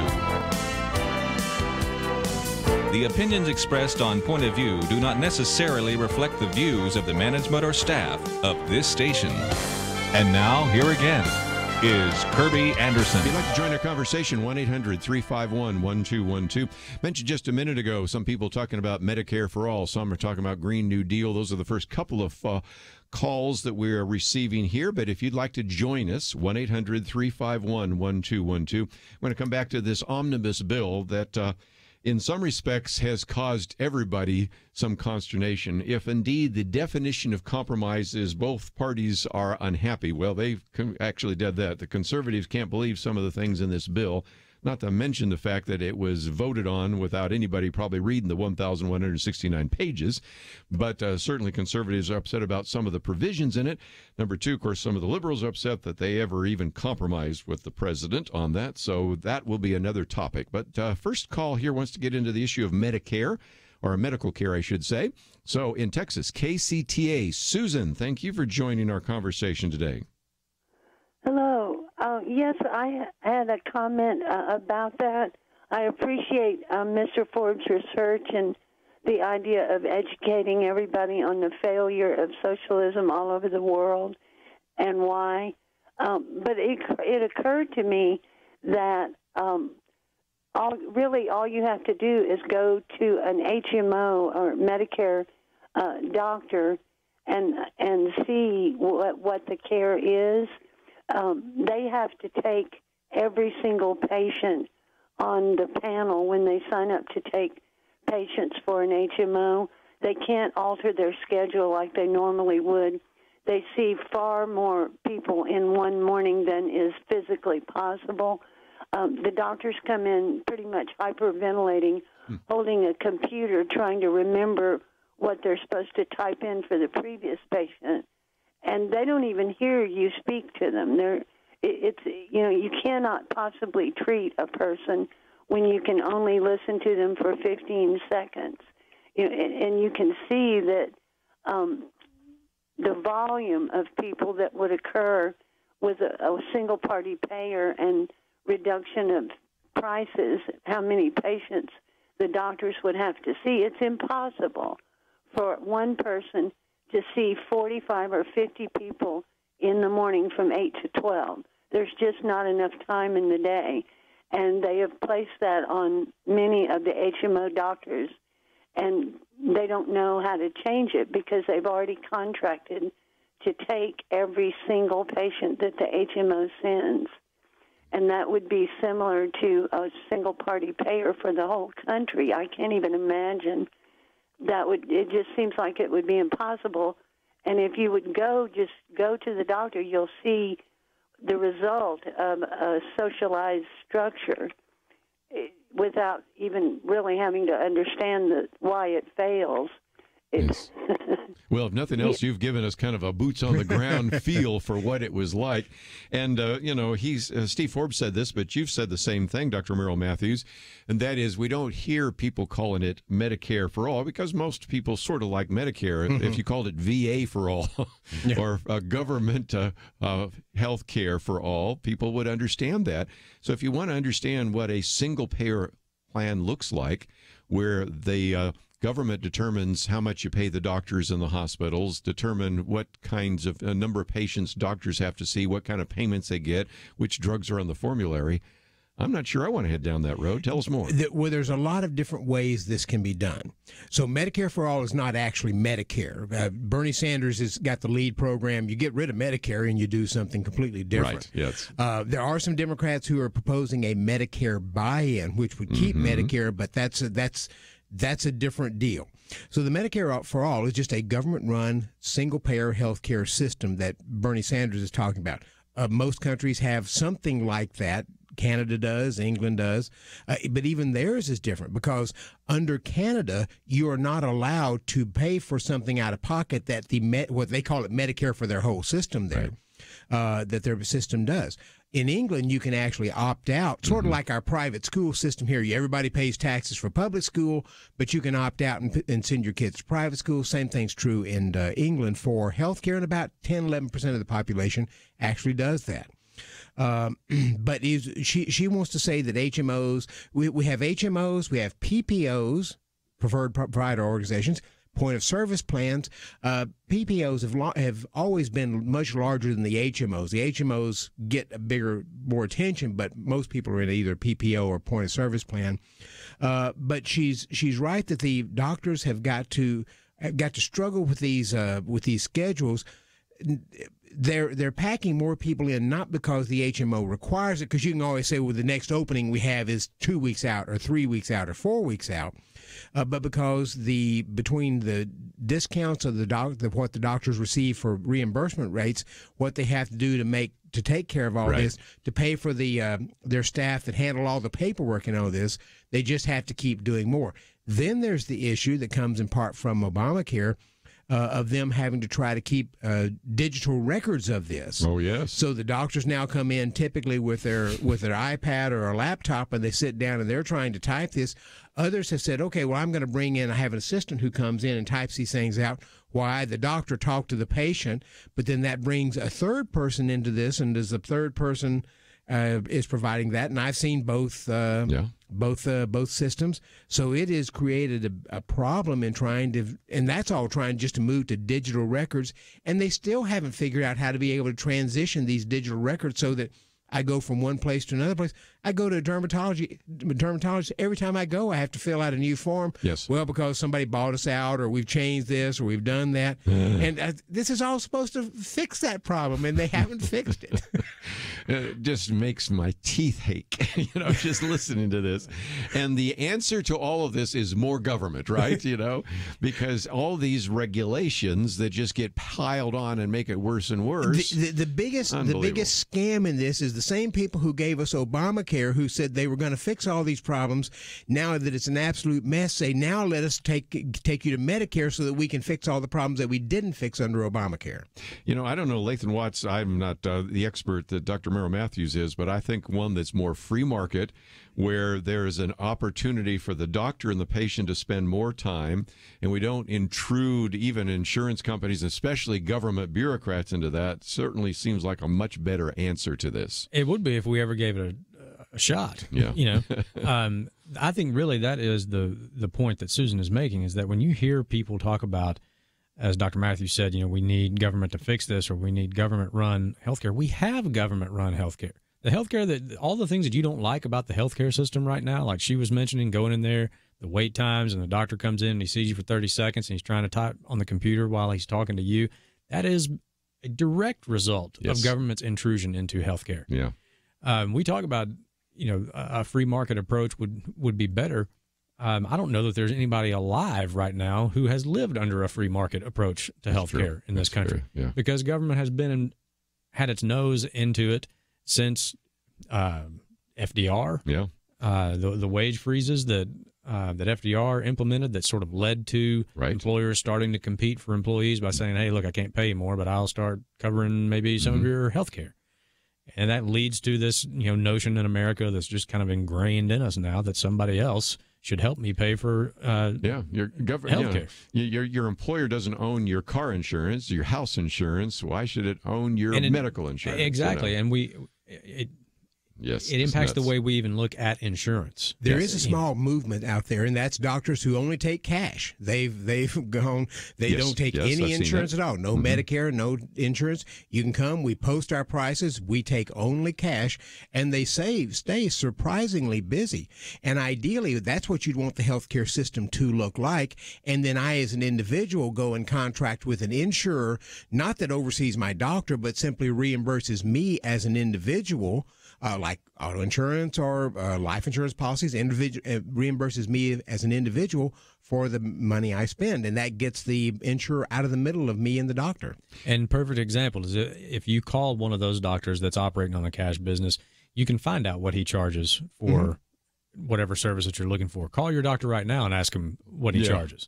I did that the other day, and they just looked at me like I was from another The most planet. likely response you will get is a question back to you, well, what insurance do you have? That's exactly right, because they have agreements with all the insurance companies, and it varies with the insurance company. Yep. And again, like you said, it isn't even insurance. I mean, it'd be like me calling up and saying, I need house insurance. Okay, why? Well, my house is on fire. Yeah. Whoops, and that's exactly what we have. So I did want to focus a little bit of time and attention on this whole area of medical. But I see some of the rest also want to address the Green New Deal. So when we come back from the break, we'll take that phone call. And then, of course, that conversation started some others on the medical issues. And the good news is Dr. Merle Matthews is quite an expert on the whole area of health care and that issue, but also an expert on energy care. So we're doing pretty well. We've got a lawyer here. Energy care, whatever you want to call that. Oh, just and the things you've had to learn over the last 20 or 30 years are pretty amazing. And we also want to learn from Lathan Watts a little bit because, again, we want you to be praying about the oral arguments coming up on their case before the Supreme Court. So we, as always, have a lot to cover, and we will do that right after we come back from these important messages.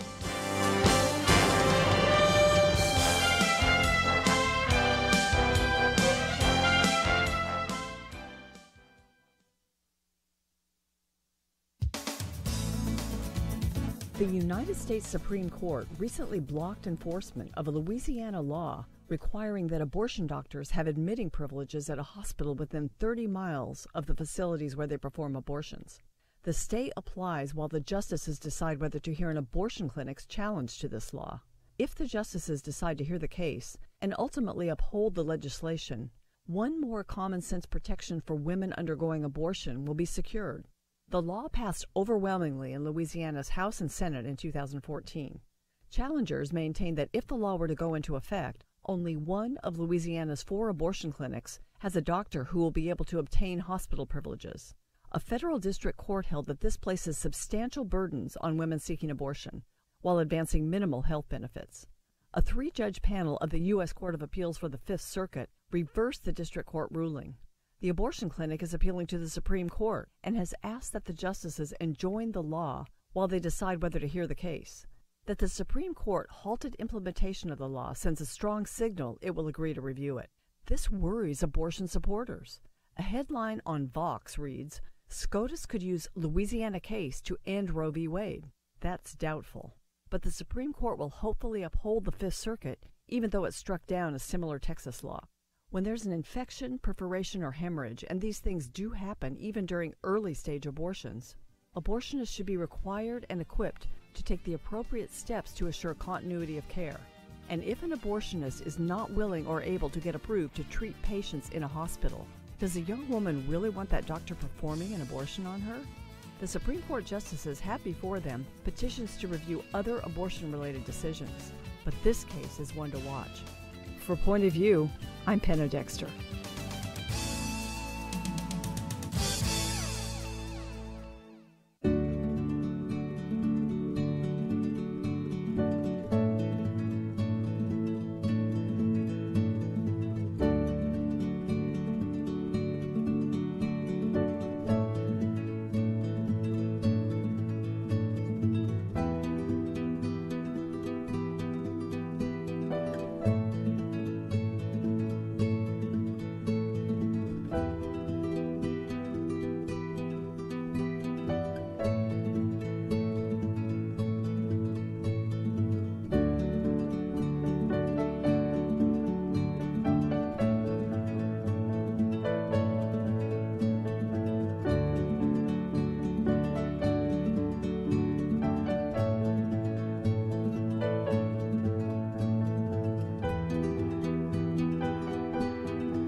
Now, back to Point of View, your listener-supported source for truth. Weekend edition, if you would like to join the conversation, 1-800-351-1212.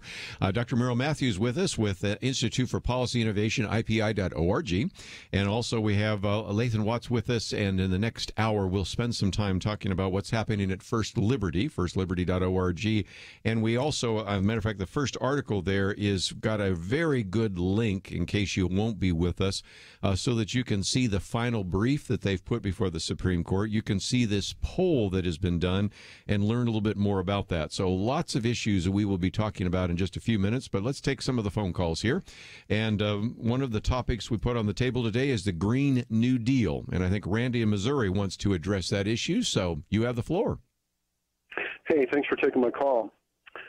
Yes, the Green New Deal, I think it's an energy-based economic system that's out to replace capitalism with an energy credit system. And what I mean by that is that the Green New Deal is not socialism, but technocracy. and they want our currency to be based on the United Nations 2030 Sustainable Development Goals. And as bad as that sounds, I think the real danger to liberty and the freedom of religion is the electronic smart grid, smart cities, smart buildings, smart homes, smart meters. The plan overall eventually will lead us to an AI supercomputer controlled grid, which is out to control all production and consumption of all natural resources, and eventually all the micromanagement of all of our human activities through a 5G network, like the Chinese social credit scoring system in place today in China. Now, some of this is futuristic, I understand, but the experts on AI computing say we're less than 5 years away from a supercomputer with those capabilities. This follows up the work of Patrick Wood, Dr. Michael Kaufman, and the late Henry Lamb. And I think we've got a lot of privacy issues, a lot of freedom issues involved with this, far beyond what we were seeing as far as an economic threat to what's going on. This is being implemented in the name of socialism, but this is the Agenda 2030 Sustainable Development Goals that President Obama signed us onto back in 2015 and 2016 at the conference in New York. Well, again, we've talked about this idea of, again, sustainable development. That sounds really good until you find out what that means. And more of these communities are buying into that. And he's talking about how you could link everything together. I mean, and he's raising the issue of, can technology be a threat? Mm-hmm. And it absolutely can. It can be used for good or for evil. Mm-hmm. And the real challenge is to try to make China right now. Look at the, facial recognition and all the kinds of things. They've got demonstration cities where they're doing facial recognition. They have the cameras everywhere, and they're trying to be able to monitor everything. And it's being sold under the, we're trying to make sure we're capturing criminals and other things of that nature. But you have some suspicion when China's doing it. But Randy's point is well taken in this sense. You can. As technology expands, and it's going to be expanding, it can be used for good or evil. And the question is, who are our political leaders, and will they use it for good? Now, in the U.S., you have private sector companies, Apple, Google, and Facebook, that have a lot of this information, and they've been reluctant when the government says, we want to have access to this iPhone because we think this person has done something. We want you to break that code for us. And the companies have been very, very reluctant. They've typically been pushed into doing things and releasing it. I think that's it's a good firewall, but it's not a perfect firewall. One of the booklets that we make available, and we did recently, was on privacy, because, this privacy issue is a big issue. Mm-hmm. And Dr. Merrill Matthews, you might remember back in the 1990s, that was one of the hottest topics on Point of View, because at that time, President Bill Clinton wanted to monitor people's phone calls and a variety of other things. Mm-hmm. And at the time, there were all sorts of people reacting. Now, the sad reality is it's not a big issue anymore, even though I write about it and have done commentaries on it. We have a booklet on it, because I think a lot of the younger people say, well, I just put all my social media stuff out there. I have, embarrassing videos about me and embarrassing information about me. And so we're not paying attention to this privacy issue, and we really need to start doing so. Yeah, I was thinking as Randy was talking, although he was focused on the environmental aspects that are in the Green New Deal, but if you read, the rest of it, it's social justice, this, and ending poverty and providing jobs for everybody Future that wants utopia, one, or income if you don't want to work. Either way, that maybe they should have called it the Red New Deal. Well, they're all calling it a watermelon, green on the outside, red on the inside. Yeah. So that is certainly the case. I wish I could get more into that. Randy, you've raised a good question. I'm going to try to do a program on that, because we have done some in the past on sustainable development and all that. It deserves some attention, but since I got some other phone calls, and since I have Dr. Merrill Matthews here, let's go to Andrea in North Carolina, WLGP. I think you want to address this issue of medical issues, too. So thank you for calling today. Well, I don't know. I think I'm just addressing technological issues, Kerby. Mm-hmm. It's just messed up. I mean, it is messed up. Why are we giving, and you're, I don't know your age. You've written lots of books. You've been all over the place. But, you know what, Ravi Zacharias? Do you know what Dr. Luger just spoke about right now? You know what he says? Media is not neutral. media is not neutral. They have a bias. And you know, I listen to him every day. I have listened, and goodness gracious, it's not about the medical thing. I mean, you cover the whole gamut of things. I just don't know why we're listening to the mess, Kerby. You know, 8 years of Barack Obama, I don't think the government's got the answer. We're Christians. My goodness, we're Christians. But why are we thinking the government's got the answer? Barack Obama, 8 years. The media, obviously, it's biased. It's biased to the left. So where do we go with this? Okay, well, good question.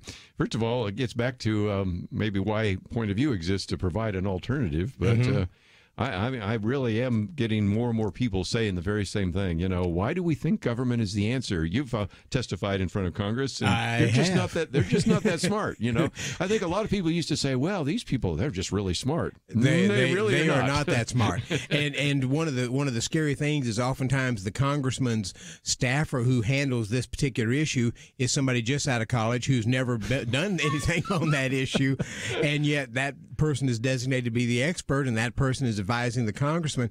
It's not the case all the time, but in many cases it is, and you're thinking, you've got 22-year-olds running the country. It's and they're good. Just new to this issues. Sleep well, America. Right. Well, yeah. At least in the good old days, it was the congressional aide that was early 20s and didn't have any life experience. Now it's the actual congressperson from New York who used to be a bartender and has an economics degree. Yeah, good luck. That is something that's kind of interesting. You know, I don't always want to feel like we're beating poor Alexia Ocasio-Cortez up, but my goodness, she was a bartender. If she has an economics degree, she's made some pretty interesting statements just about Amazon the last couple of days, hasn't she? Exactly. Look what we could do with the $3 billion that we were going to give to Amazon. And I wanted to say, look, you're from New York, doesn't have $3 billion. Look at your budget. It's not as if you were going to load up. It owns $3 billion. Exactly. You're not going to load up $3 billion on a pallet and hand it to Amazon the way Obama loaded up $1.5 billion and handed it to Iran. Right. Yeah. You don't have that kind of money. I know. Because of the way you've run your state. You know who does have that kind of money sitting around? Amazon. Texas. Yeah. Texas has that kind of, Texas does. Texas in a rainy day fund because of the way we run this state. We may have to build our own wall. They've even talked about. Well, we got a lot more to cover, but we need to go to one of those mandatory breaks. When we do, we'll come back, get into a couple more of these issues, talking about the wall and a variety of other topics. And I also want to hear from Lathan before the hour is up, next hour, about this these oral arguments in less than 2 weeks before the Supreme Court. And so we have some information about that on our website. So go to pointofview.net. Andrea got us started there. You know, they're just not that smart. We'll be right back. Roadside Attractions presents Run the Race. Two brothers share an unbreakable bond, but life's unexpected adversities put their future in question. It's all part of his plan, right? God does love you. He loves you like crazy. From executive producers Tim Tebow and Robbie Tebow, Run the Race. Rated PG, parental guidance suggested. In theaters February 22nd. More information is available at runtheracemovie.com. Jesus said you could find a person's heart by where they invest their money. We at Point of View could not be more thankful that so many demonstrate a love for truth and for this nation by investing in our common mission. Of course, the reality is our team, our truth team, is a small percentage of those who listen. And right now, as they say in sports, we could use a deeper bench. For those who have given, thank you. And if you haven't made that step yet, take one now. Go to pointofview.net/team or call 800-347-5151. Show your heart for our future. Pointofview.net/team and 800-347-5151. Point of View will continue after this.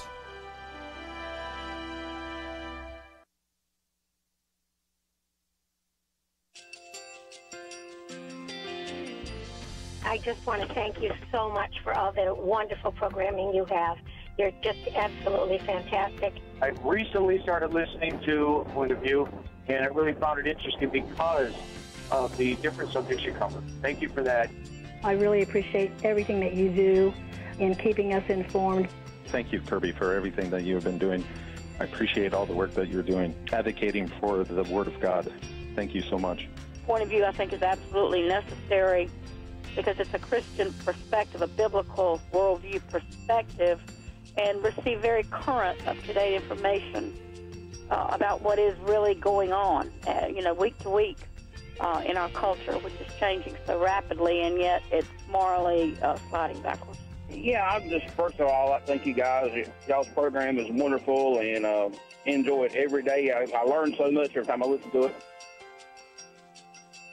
Point of View Radio Talk Show.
Hi, this is Kerby Anderson. You know, each day we take on the tough issues and provide a biblical perspective to them. The topics we cover are wide-ranging: apologetics, theology, prophecy, creation and evolution, intelligent design, marriage, family, child-rearing, the millennial generation, trends in society, politics, economics, business, religious liberty, the Constitution, public policy, foreign policy, military policy, tensions in the Middle East, abortion, homosexuality, pornography, sexual ethics, media, technology, history, and America's godly heritage.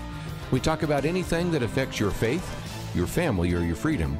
So don't go anywhere, because Point of View continues right now.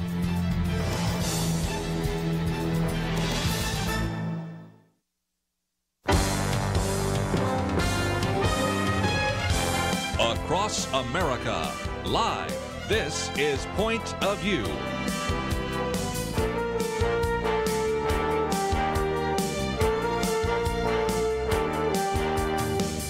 And now, Kerby Anderson. If you'd like to join our conversation, 1-800-351-1212. Before the hour is up, we'll also spend some time talking about some of the resources available at First Liberty and the Institute for Policy Innovation. And, of course, we have those links already on our website. But we have a call left over from the last hour. I think it will be a good conversation starter. So, Steve in South Carolina, listening on WAGP. What's your point of view? 902. Steve, go ahead. Yeah, I was wondering what's your guys' feelings on it. To me, it just seems inevitable that the socialists are eventually going to take over and get in. My feeling is maybe another 20 years. And one thing also is, it's such a good idea to build the wall, because when they do come into power, how are we going to escape? You get credit for the best line of the day. First of all, you know, socialism only works until you run out of other people's money, right? Margaret Thatcher. So, I mean, somewhere along the line, reality crashes in on you. So, Dr. Merrill Matthews, start us off. Well, it's a good question, because during the Reagan administration, and for the next decade or so, we thought the notion of Keynesian economics moving towards socialism and so forth had sort of gone into the background. People said, this isn't going to happen anymore. Even Bill Clinton at one point said the era of big government is over. But it's back with a vengeance now, and I think Steve's got that right. And it's going to depend upon the good news is that the socialist programs always fail. The question is, can we keep them out in the beginning? But I don't know if you have a reaction to Donald Trump and you get a neo-socialist coming in 2020 as a president. If the House remains Democratic and the Senate flips, they will push to try to get everything they can in. The only thing that sort of saved us last time was the House flipped to Republican after Barack Obama's first 2 years, and that sort of bottled things up a little bit. Yeah, I think maybe some of the reaction, if you watch some of the reaction in the media to the Green New Deal, will maybe provide you with a little bit of hope, Steve, in South Carolina. And that is some of the very vocal opposition to it came from union members. Yes, big unions, United Auto Workers, coal workers, all of the blue collar voters, these union members, many of whom voted for Donald Trump, or he would not have carried Michigan, right, Ohio, Wisconsin, some of these in the Rust Belt states, and they understand what a threat to their jobs that these sorts of ideas are, and if the presidential candidates, the folks running the primary, embrace this wholeheartedly, like a lot of them have so far, and they keep running that way, they're going to create a scenario that I think makes it more likely for Trump to carry those states again, because those blue collar guys, what used to be known as Reagan Democrats, they kind of invented the term thanks to Ronald Reagan, because he talked to working class people about capitalism and about free markets and how it protected their jobs and made their lives better. I think that is a big factor in how Trump won the first time. I think if they keep going down this road, it will be a factor in the next election as well. And, there's nothing like, as we've said before, getting mugged by reality to change people's minds. Sometimes that's what it takes. Is, hey, they put this policy in place and I lost my job. It didn't make my life any better. I'll never vote for that again. Steve's point was 20 to 30 years down the road. And what typically happens in U.S. politics is if a president has been in 4 years, so if Donald Trump wins re-election, it almost always flips to, just virtually always. George Herbert Walker Bush was one of the exceptions, but it almost always flips to the other party. If the Democrats continue moving left, and you get that Democrat in charge then, and then that Democrat has maybe 8 years to go. I think Steve's question is perfectly valid because we've been on a slow and steady climb towards socialism now for decades. You go back and look at the Communist Manifesto from 1847, and we're darn near there. We've not only embraced a lot of it, we actually promote a lot of it. So it's we've made a long start towards that. That leads me to one other point, and maybe one other thing for give Steve some hope as well. Is give me some hope too. All right, so we both need a little. If you remember, one of the major hurdles to the original New Deal was the courts. The courts finally stopped some of what FDR wanted to do, which then he reacted to, well, I just need to be able to pack the courts. Right. No, you don't get to do that either.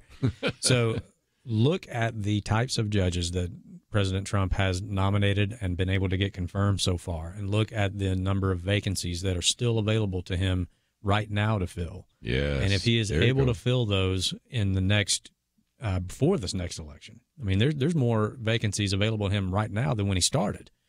And if he fills those before 2020, you will have a very good, I think, backstop against some of this policy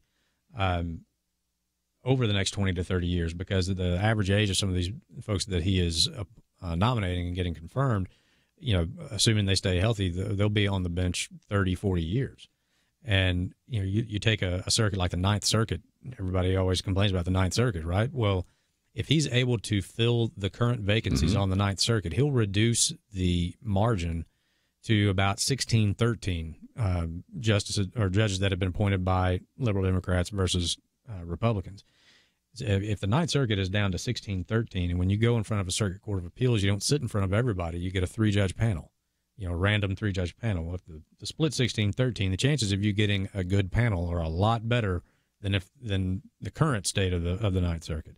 So if you take that as an example and spread that across, all of the circuit courts, not to mention all the federal district courts nominees that he has, I think they just moved another 44, 45 of them out of committee in the last week or so. You'll start to see those votes, I think, between now, probably right through April. If there's a silver lining to the nonsense that's coming out of the House of Representatives, it's that the Senate doesn't have a whole lot else to do except confirm judges. That's right. There's not a whole lot coming out of the House that there's going to be interest in voting on in the Senate. Back to the point that Dr. Merrill Matthews made just a minute ago. I remember the first time I was on with Marlon Maddox, which was 1980, which is almost 40 years ago. And he almost came out of his chair when I said, if you go and look down the Communist Manifesto, a lot of it had been implemented. He said, what do you mean? And I said, well, for example, this idea of funding public education, the progressive tax rate. And I went through the whole list, a heavy progressive or graduated income tax, inheritance tax, abolition of rights of inheritance, which is really how it was said, the abolition of some private property, of course, all those. And I went through the list, and I remember that was almost 40 years ago. And so, like you said, and matter of fact, since we quoted George Will today and have his piece, I remember George Will one time writing a column, we might someday wake up and say, we've implemented socialism and nobody ever had a vote on it. Right. And so that's one of the reasons why we have to pay attention. But we need to take a break. And Steve, you got a good conversation going there about whether we're going to turn socialist. But I think there's some great hope from Lathan. And pay attention to all those judges being confirmed right now in the Senate. We'll be right back.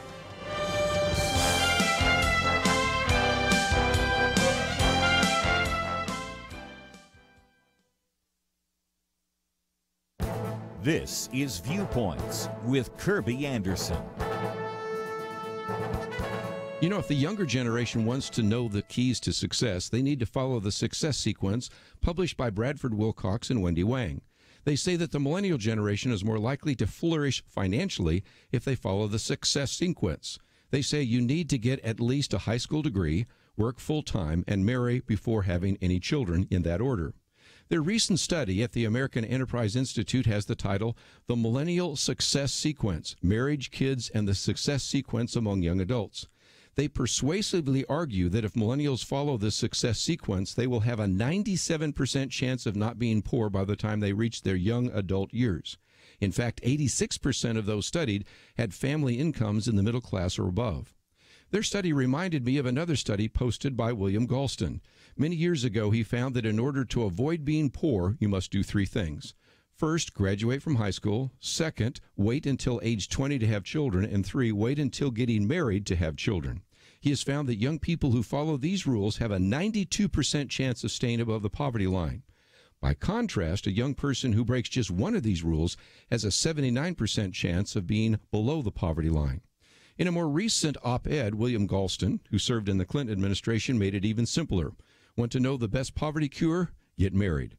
Single parenthood hurts all children, and black children bear the greatest brunt of the harm. All of these different studies come to the same conclusion. Marriage is important, and the keys to success are to follow what is now being called the success sequence.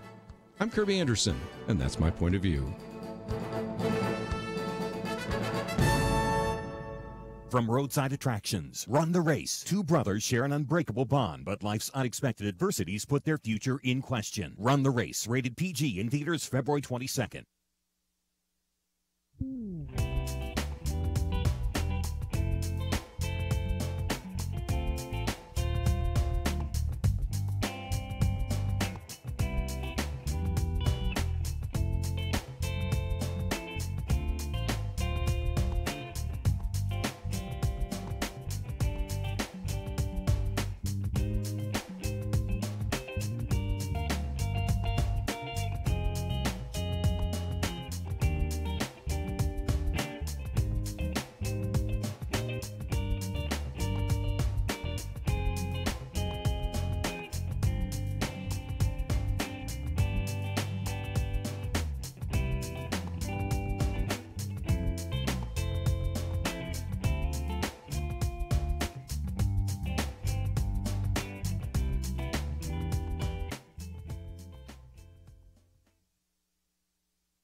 You're listening to Point of View, your listener-supported source for truth. Back once again, if you'd like to join our conversation, 1-800-351-1212. Talked about the wall. We've talked about the omnibus bill. We've talked about the Green New Deal. We've talked about medical issues and many more, and all of those are fair game. But I thought before we got too much further, I might get back to our good friends at First Liberty Institute. And if you haven't gone to our website, the first article there is a PDF. It's actually just a press release that came out, but it has a couple of elements to it. And the first is that now the lawyers for First Liberty, representing the American Legion versus the American Humanist Association. You got to love that title. Which side are you on? The American Legion? Yes. American Humanist Association? Don't think so. But nevertheless, the copy of the brief is there. For those of you that are kind of legal geeks, you can actually sit and read that. So first of all, talk about this case, because in less than 2 weeks, you have the oral arguments before the Supreme Court. So tell us what is going to take place. That's exactly right. On the 27th will be the oral argument at the Supreme Court.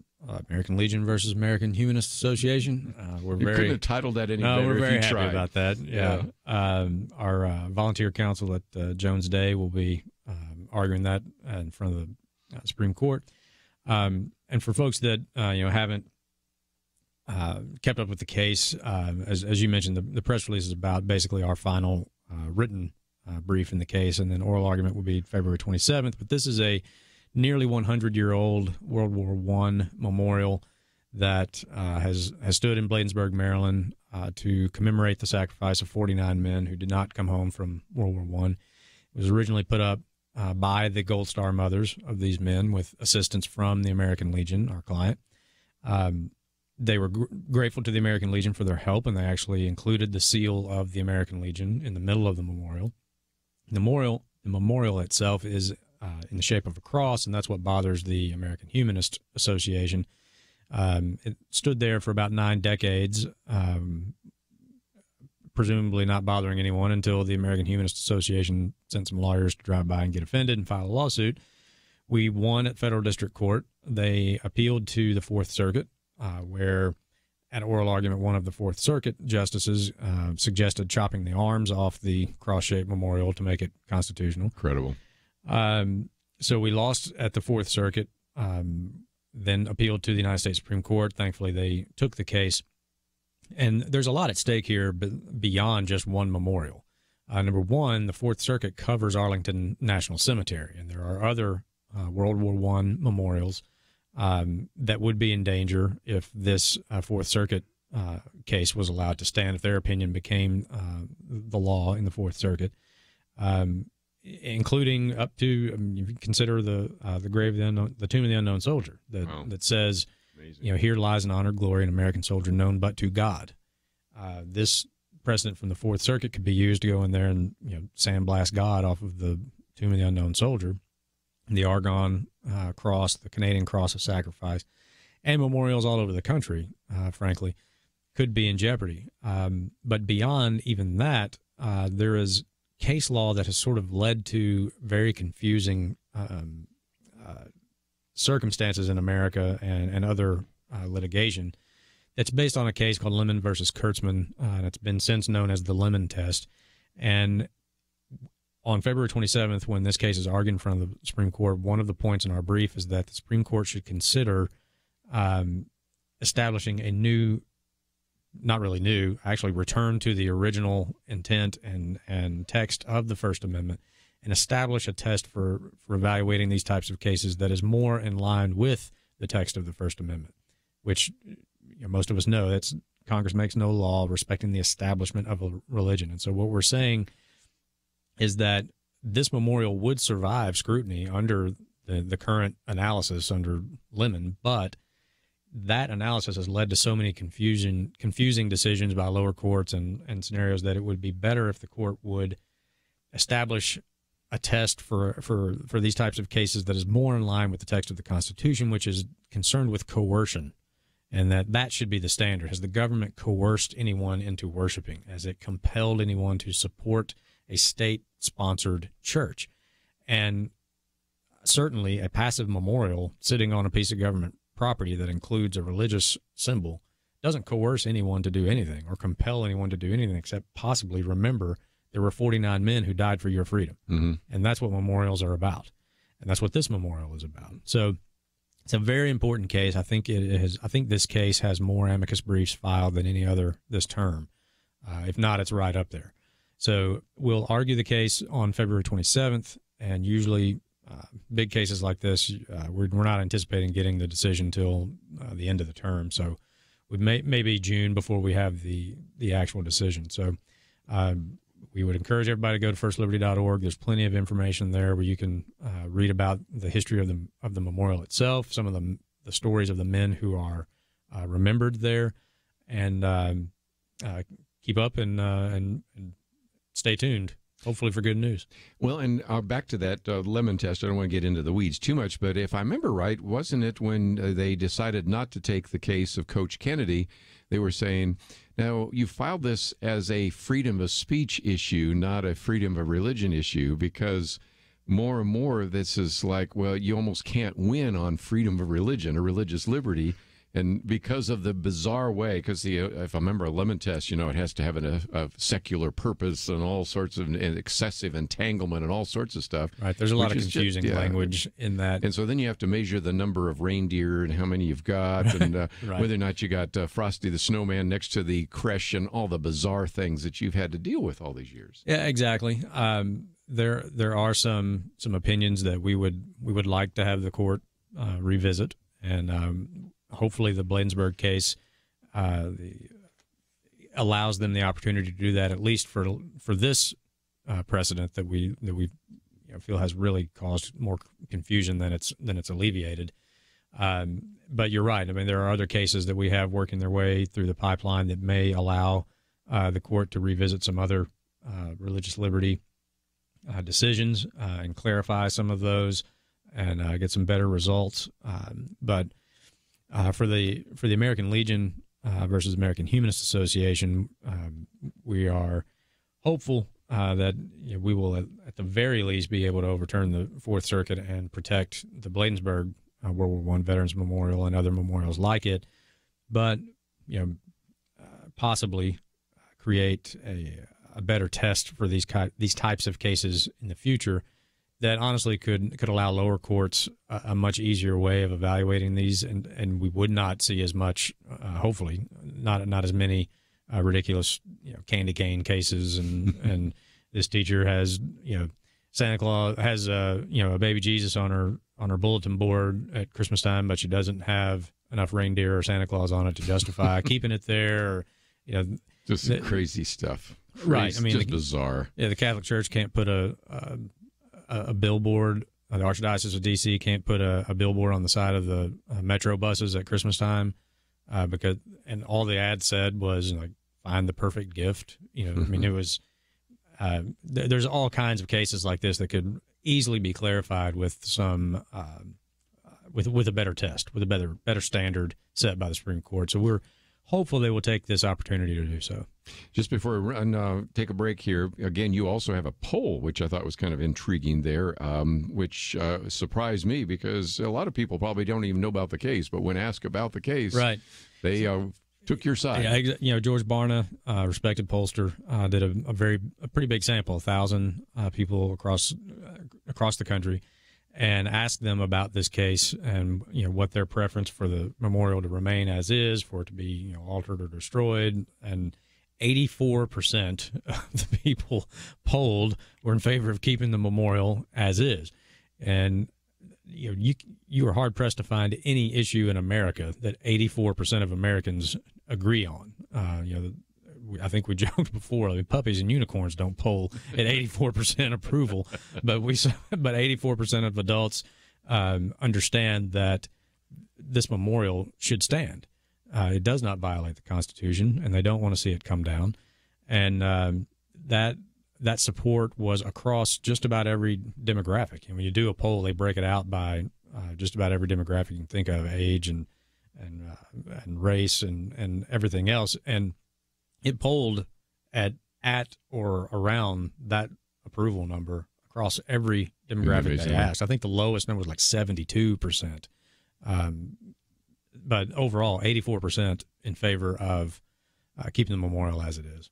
Well, let's take a break. When we come back, love to go around the round table, and when we say names like Andrew McCabe and Robert Mueller and James Comey, that's one issue that's been in the news. We get more and more evidence of abortion extremism. First it was, of course, the state of New York, Virginia, now Rhode Island. So, again, lots of other things to cover, and we will do so. And if you'd like to join us in this last half hour, 1-800-351-1212. We'll take some more calls, but also continue our conversation with Dr. Merrill Matthews and Lathan Watts right after this. Here's some great news. If you missed the deadline to sign up for health insurance, or more importantly, if you sign up for a plan that you're just not happy with, you still have a choice. It's called Medi-Share, and Medi-Share is a Christian healthcare sharing program. It's been around for 25 years. They have more than 400,000 members now around the country.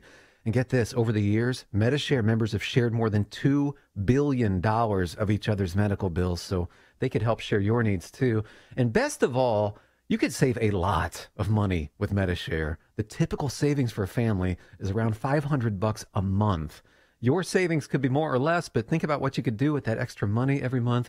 So if you think you're stuck with a high-cost health plan that doesn't have much to offer, think again. You can join Medi-Share anytime, so call them today and check it out. There's no pressure. They're super easy to talk to.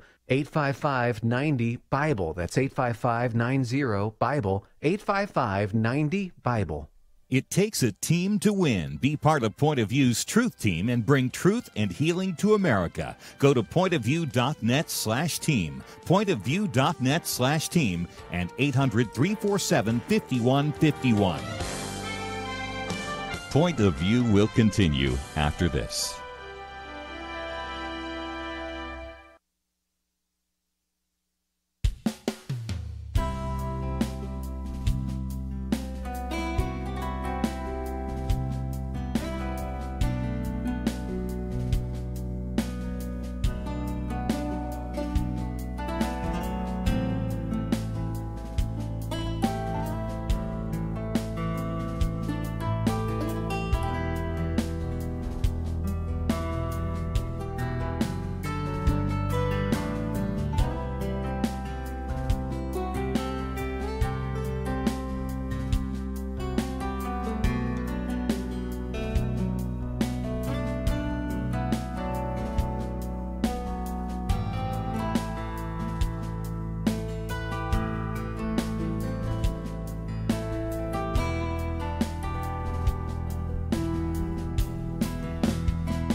You are listening to Point of View. The opinions expressed on Point of View do not necessarily reflect the views of the management or staff of this station. And now, here again is Kerby Anderson. Final half hour, if you'd like to join our conversation, 1-800-351-1212. I want to really start talking about this Democratic primary that's already sort of unfolding. But before we do, I did mention some of those names. There have been a lot of people that wonder whether Robert Mueller will actually publish a report and a variety of other things. But I just thought real quickly I'll read this. We'll get to it next week when we have more to talk about. But Gary Bauer put it this way, and I thought it was a good summary. About a month ago, the New York Times wrote a story, and he said it read like a script from Hollywood. Shortly after the firing of former FBI Director James Comey back in May of 2017, the FBI launched an investigation into whether the president of the United States was a Russian agent. I'm getting some laugh around here. The obvious question was who ordered the investigation. The Times did not tell us, but buried deep in the story, because you have to read all the way to the end, no evidence has emerged publicly that Mr. Trump was secretly in contact with or took direction from Russian government officials. That hasn't been covered very well by the mainstream press. But anyway, Gary Bauer goes on to say, well, we now know who ordered the investigation of the president. That was fired Deputy Director Andrew McCabe, who's been in the news lately. It was also McCabe who pushed for the appointment of a special counsel, and then he goes on and on. So we'll get into that next week, but I just thought I'd mention that. Some people have focused almost all of their time and attention on some of these talk shows about that. I knew there was nothing there, and it's maybe so much nothing that you have the Senate now saying that there's nothing to the collusion story, and there are some people suggesting that Robert Mueller might not even write a report. Yeah. Remember when we thought that report was going to come out shortly before the election and make all the difference in the world? That was sort of the hints in the media that it would come out either shortly before or shortly after, so it wouldn't affect the election. And here we are, 4 months later, and we still don't have a report. Yeah. Yeah, and it'll serve as little comfort to the people facing jail time. Yes. Because of this investigation. Well said. You know, one of the things we've been watching is this growing number of really radical issues. And, of course, we've talked about Medicare for all. We've talked about the Green New Deal. I might add free college tuition and, of course, guaranteed basic income or a living wage, $15 an hour, abolish ICE. The other day, I didn't know this one's going to come up, limit private health insurance. Now, Kamala Harris kind of dumped on that one. But one more that has surfaced, and I'd love to get your comments around the table for just a minute, and that is abortion till birth and maybe even afterwards. This article here reminds us that in addition to the governor of the state of New York, who decides to actually sign a piece of legislation that could even legalize, in some cases, infanticide, then you, and of course, bathing a number of buildings in pink light. Then you have the governor of Virginia, and I do want to talk about the governor, the lieutenant governor, and the attorney general, and their problems they're having right now. But one other, now Rhode Island, with this as well. And I didn't see any of this coming. I just figured it used to be, Dr. Merrill Matthews, you and I remember old enough that there were some Republicans who sometimes, even if they're pro-life, said, I'm not going to talk about being pro-life, because after all, that's not a winning issue. You know, they'll know I'm pro-life, but I'm just not going to push the issue. Now more of them are, because we recognize the younger you are, the more likely you are to be pro-life. Well, it's sort of reversed, and being kind of an extremist on abortion could be a deal breaker. But all of a sudden, we're seeing abortion extremism like I've never anticipated actually taking place. And a number of things the Democrats are doing could be kind of a deal breaker for a lot of Americans.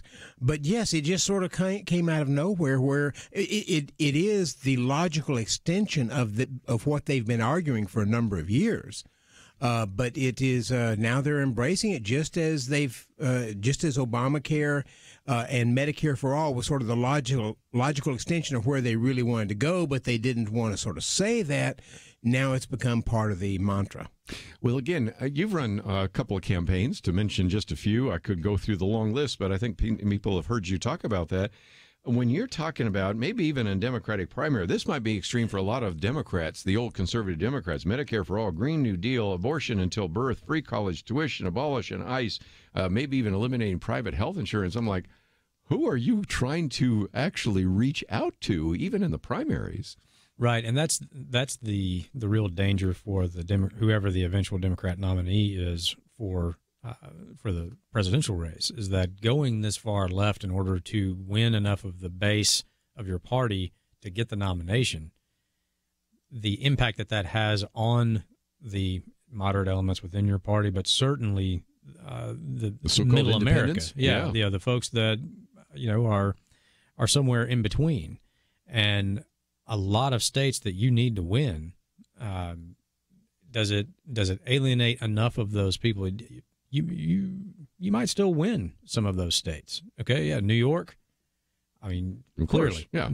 Those are gimme states. California, New exactly. York, you probably expect that, yeah. But is that issue what about enough? The Rust Belt? Exactly. Yeah. For in Michigan, in Ohio, in Wisconsin, does it peel off enough of your voters that they are now, and maybe they don't vote for Trump either, but if they don't vote for either of you, does that margin, because Trump won those states by very thin margins, is this going to be enough? Does it depress turnout in moderate Democrats?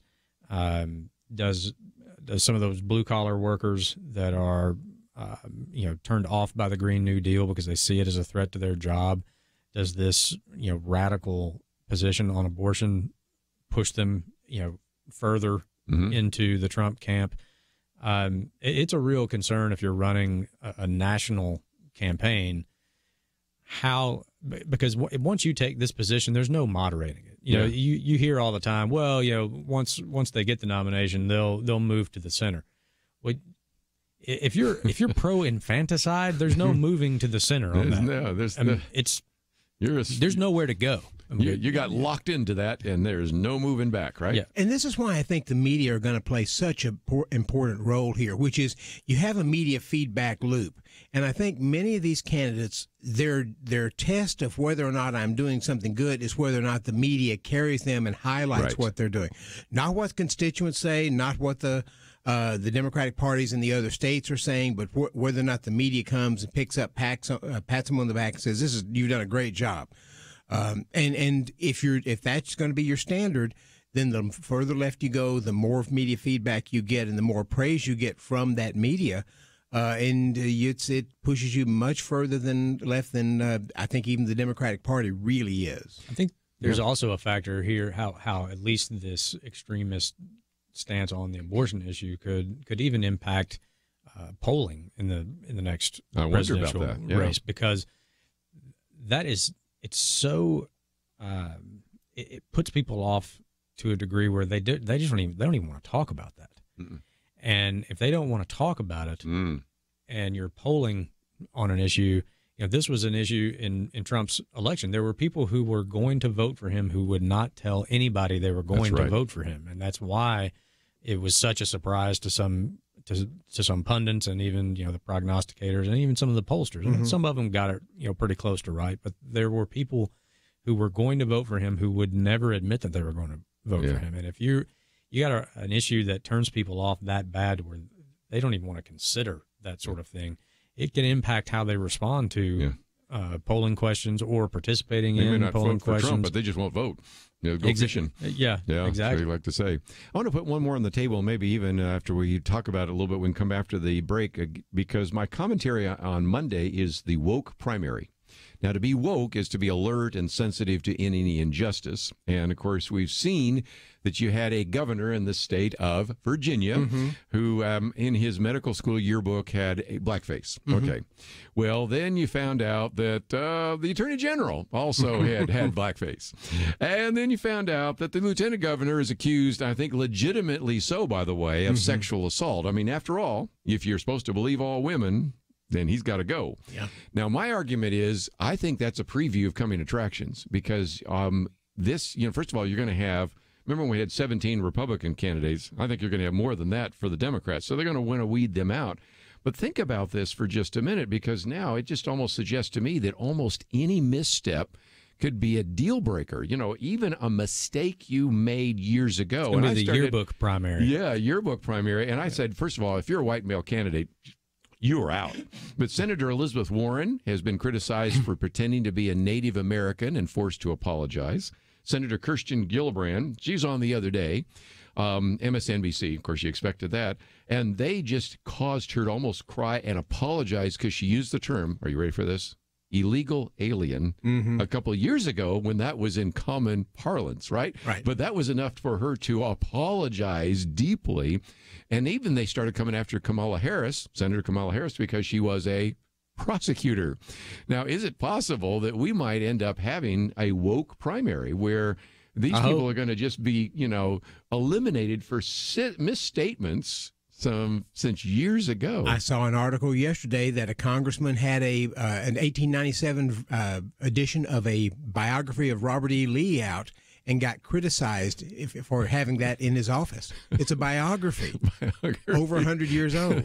So when we come back, I want to get your comments about that, because that's another element. I mean, we've never seen a Democratic primary where people tried to out-left each other like this. Maybe 1972, 1984, but nothing like this. And a woke primary, we've never had the #MeToo. So I want to get your comments right after this.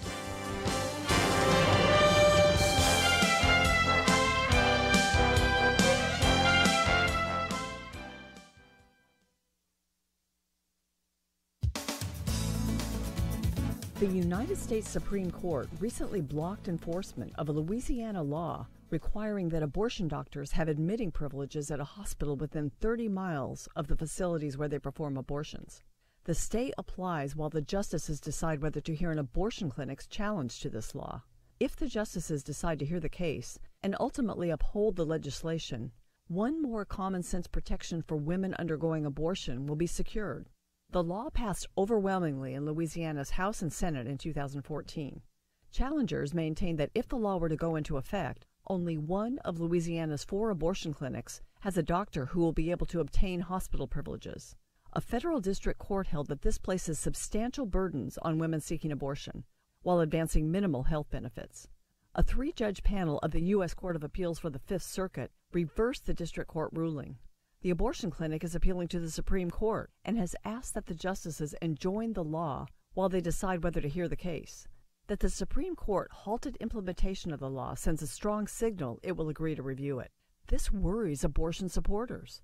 A headline on Vox reads, "SCOTUS could use Louisiana case to end Roe v. Wade." That's doubtful.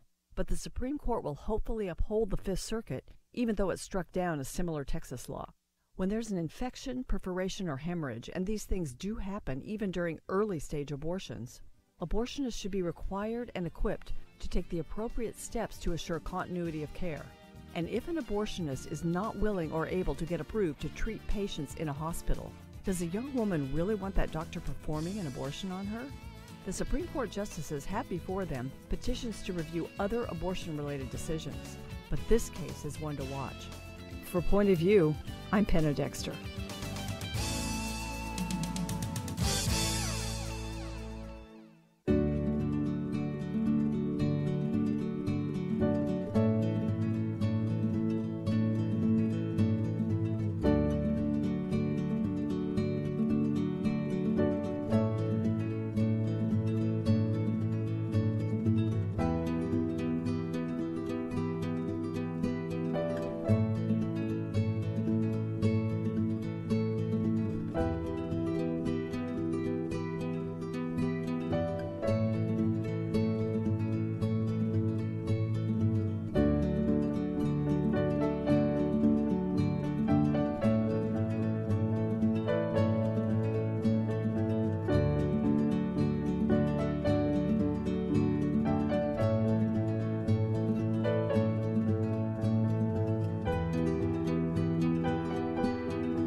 Now, back to Point of View, your listener-supported source for truth. Back once again, if you'd like to join our conversation, 1-800-351-1212. We'll get to some calls in just a minute. Dr. Merrill Matthews, Lathan Watts, and again, I might just mention, you might want to go to ipi.org, and we've been talking about this issue of health care. One of the pieces by Dr. Merrill Matthews, I love it. Obamacare was supposed to lower the death rate. It didn't. And a couple of other very good pieces there as well. Is the Green New Deal even feasible? So again, we have a link, and we'll talk about that in a minute. But Lathan, let me come to you first. This is, I call it a woke primary, or a primary of the #MeToo movement, whatever you want to call it. I think there's going to be some scrutiny. And just looking at the state of Virginia right now, the governor, the lieutenant governor, the attorney general, you could theoretically, if all three of them step down, have a Republican who won essentially on a coin toss, if you will, become the next governor. I never saw any of this coming. No, you can't make this stuff up. Yeah. I mean, literally the governor could be just a guy who won on a coin flip. Yes. And if you wrote that as a Hollywood script, nobody would even they'd accept laugh you it. out of the room. Yeah, I mean, yeah. it's a bad episode of West Wing. It's Yeah. a bad episode of House of Cards. You pick your political show, and it wouldn't make it past the script writers. Like, no, nobody's going to believe this. Yeah. But it's actually happening in Virginia. And is that a preview of what could happen in the Democratic primary, where people are getting knocked off left and right because of some error decades ago, perhaps? Well, look at the number of Democrats who've already been knocked off. Al Franken, remember, pictures emerged from him, and he ended up stepping down. And my guess is a number of the candidates out there who are going to decide to step in at some point or other probably had either somebody accuse them of something or had pictures that they would not like shown in public or something of that nature. Opposition research is going to be looking for these things, and it may very well be the death of a lot of candidates. It's just... And like I said, the white male candidate, forget that. But even, think about Cory Booker. I mean, some of the allegations there. If you're a man, I mean, right off the bat, that's why I use the women examples, right, because you'd say, well, the women probably aren't going to be accused of sexual abuse. Well, then look at Elizabeth Warren and the Native American issue and the apology there. Kirsten Gillibrand. I used Kamala Harris. So I was using the women to show even they seem to have something. And in most cases, these are not, shouldn't be deal breakers, and except in the Democratic Party. Amy Klobuchar is being accused of being very abusive to her, assertive, let's say, assertive to her staff, throwing notebooks at them and so forth. Yes. Let me take a phone call or two. I ignored you today because we've had two really outstanding guests here and a good conversation. But Janet in Missouri, I think you wanted to make a comment. So what's your point of view? My concern is so many physicians, I'd like to know what they feel about this abortion when it comes down to the baby coming through the canal, and when they are taking an oath to save a life. And I really feel that every American out there that needs to go to vote and vote out the people that are against, wanting to have our babies killed. They need to vote out these people. We are the boss. We the people. We vote them in. It's time that the United States and America comes together. Vote out those people and let our children live. Yeah. Well, and again, some of these are such extreme positions. It's one thing to say, well, in that first trimester, but we're not talking about this. We're talking about, as he says, sometimes they're coming down the birth canal. And go ahead. As it stands right now, you only have a relatively small portion of physicians who are willing to even do abortions, I believe. Right. And what you've got now with the Democratic, you're sort of restricted to the Gosnells. They're going to have to get them out of jail in order to be able to do what they want to do. Well, and again, the younger you are, the more likely you are to be pro-life. One of the movies we're going to be promoting very soon is Unplanned, which is, of course, based on the book by Abby Johnson. And we already had Abby Johnson on to promote it. And then, of course, a woman that plays her actually found out later that her mother was on the abortion clinic table and was going to abort her and then changed her mind. They'd actually had to pawn a shotgun to pay for the abortion, which they didn't. And, well, now if you go to iTunes right now and people watch trailers, and I tend to do that, the one that has exceeded almost every other one is the trailer for Unplanned. So that tells me there's maybe going to be a lot of, and so that's going to be coming out as well. And a lot of people are going to go, yeah, what about this issue of abortion? It's going to be kind of a re-education. And I think a lot of people that just, Lathan, just say, I might, even if I'm pro-choice, I have real hesitations about late-term abortion and infanticide, and that seems to be what's almost going to be in the party platform in 2020 for the Democrat Party. Yeah, we'll see. I mean, the talking point used to be in the Democrat Party, let's keep it safe, legal, and rare. Yeah. Right? Not anymore. I mean, and Janet mentioned basically the electoral process, and we've talked about kind of this just sort of came out of nowhere in New York, but really it was New York used to have, and I'm probably get it wrong, I can't remember which chamber that just recently flipped control back to the Democrats, where they controlled both chambers. Right. So it didn't come out of nowhere. It came from they now had the ability to do it, and it was one of the first things they did. Yeah. Shows you what their priority is. Exactly. And, similar dynamic in Virginia with a governor that would sign it now in place and a legislature that was willing to do it. I don't really know where the impetus for this that seems to be pushing it further and further in the Democrat Party, other than it is sort of a badge of credibility in their party, that if that is an issue that you are battling over, then whoever goes further on that issue is the look to champion of that issue.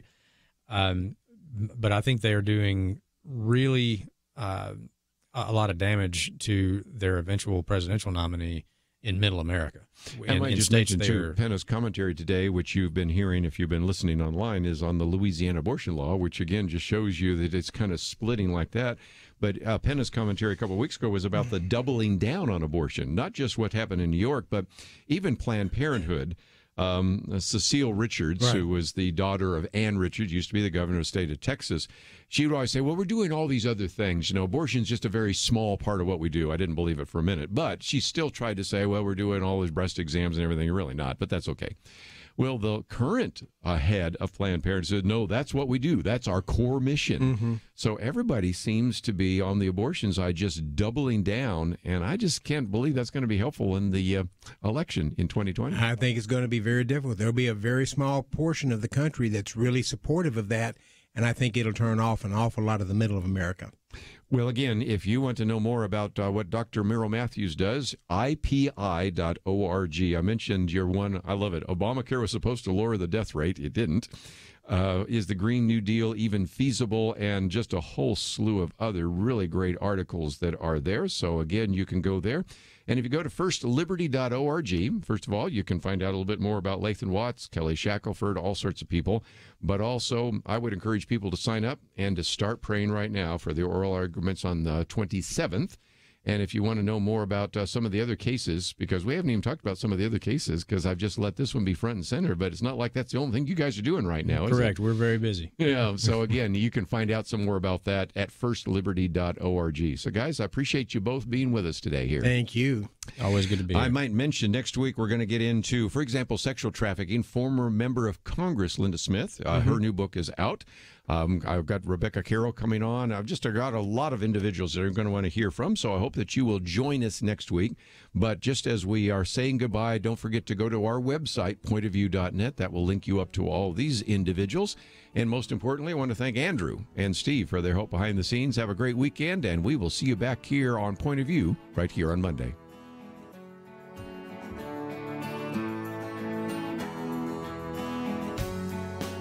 Question: do you have a health insurance plan you are not happy with? Well, Bethany and Jason thought they were stuck. Their plan just kept getting more expensive, and Bethany's favorite doctor didn't even take that plan anymore. And then some friends at church told them about Medishare. With our previous insurance, we were paying $1,200 a month. With Medishare, we now pay around $600 a month. Yes, they're paying $600 less per month, and that's a pretty typical savings with Medishare. And they actually like Medishare more.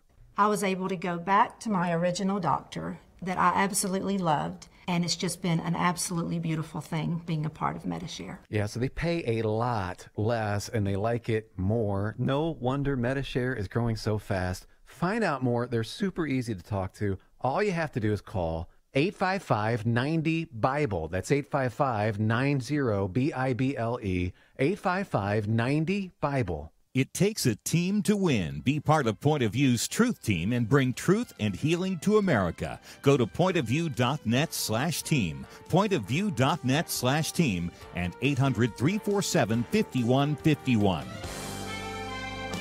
Point of View is produced by Point of View Ministries.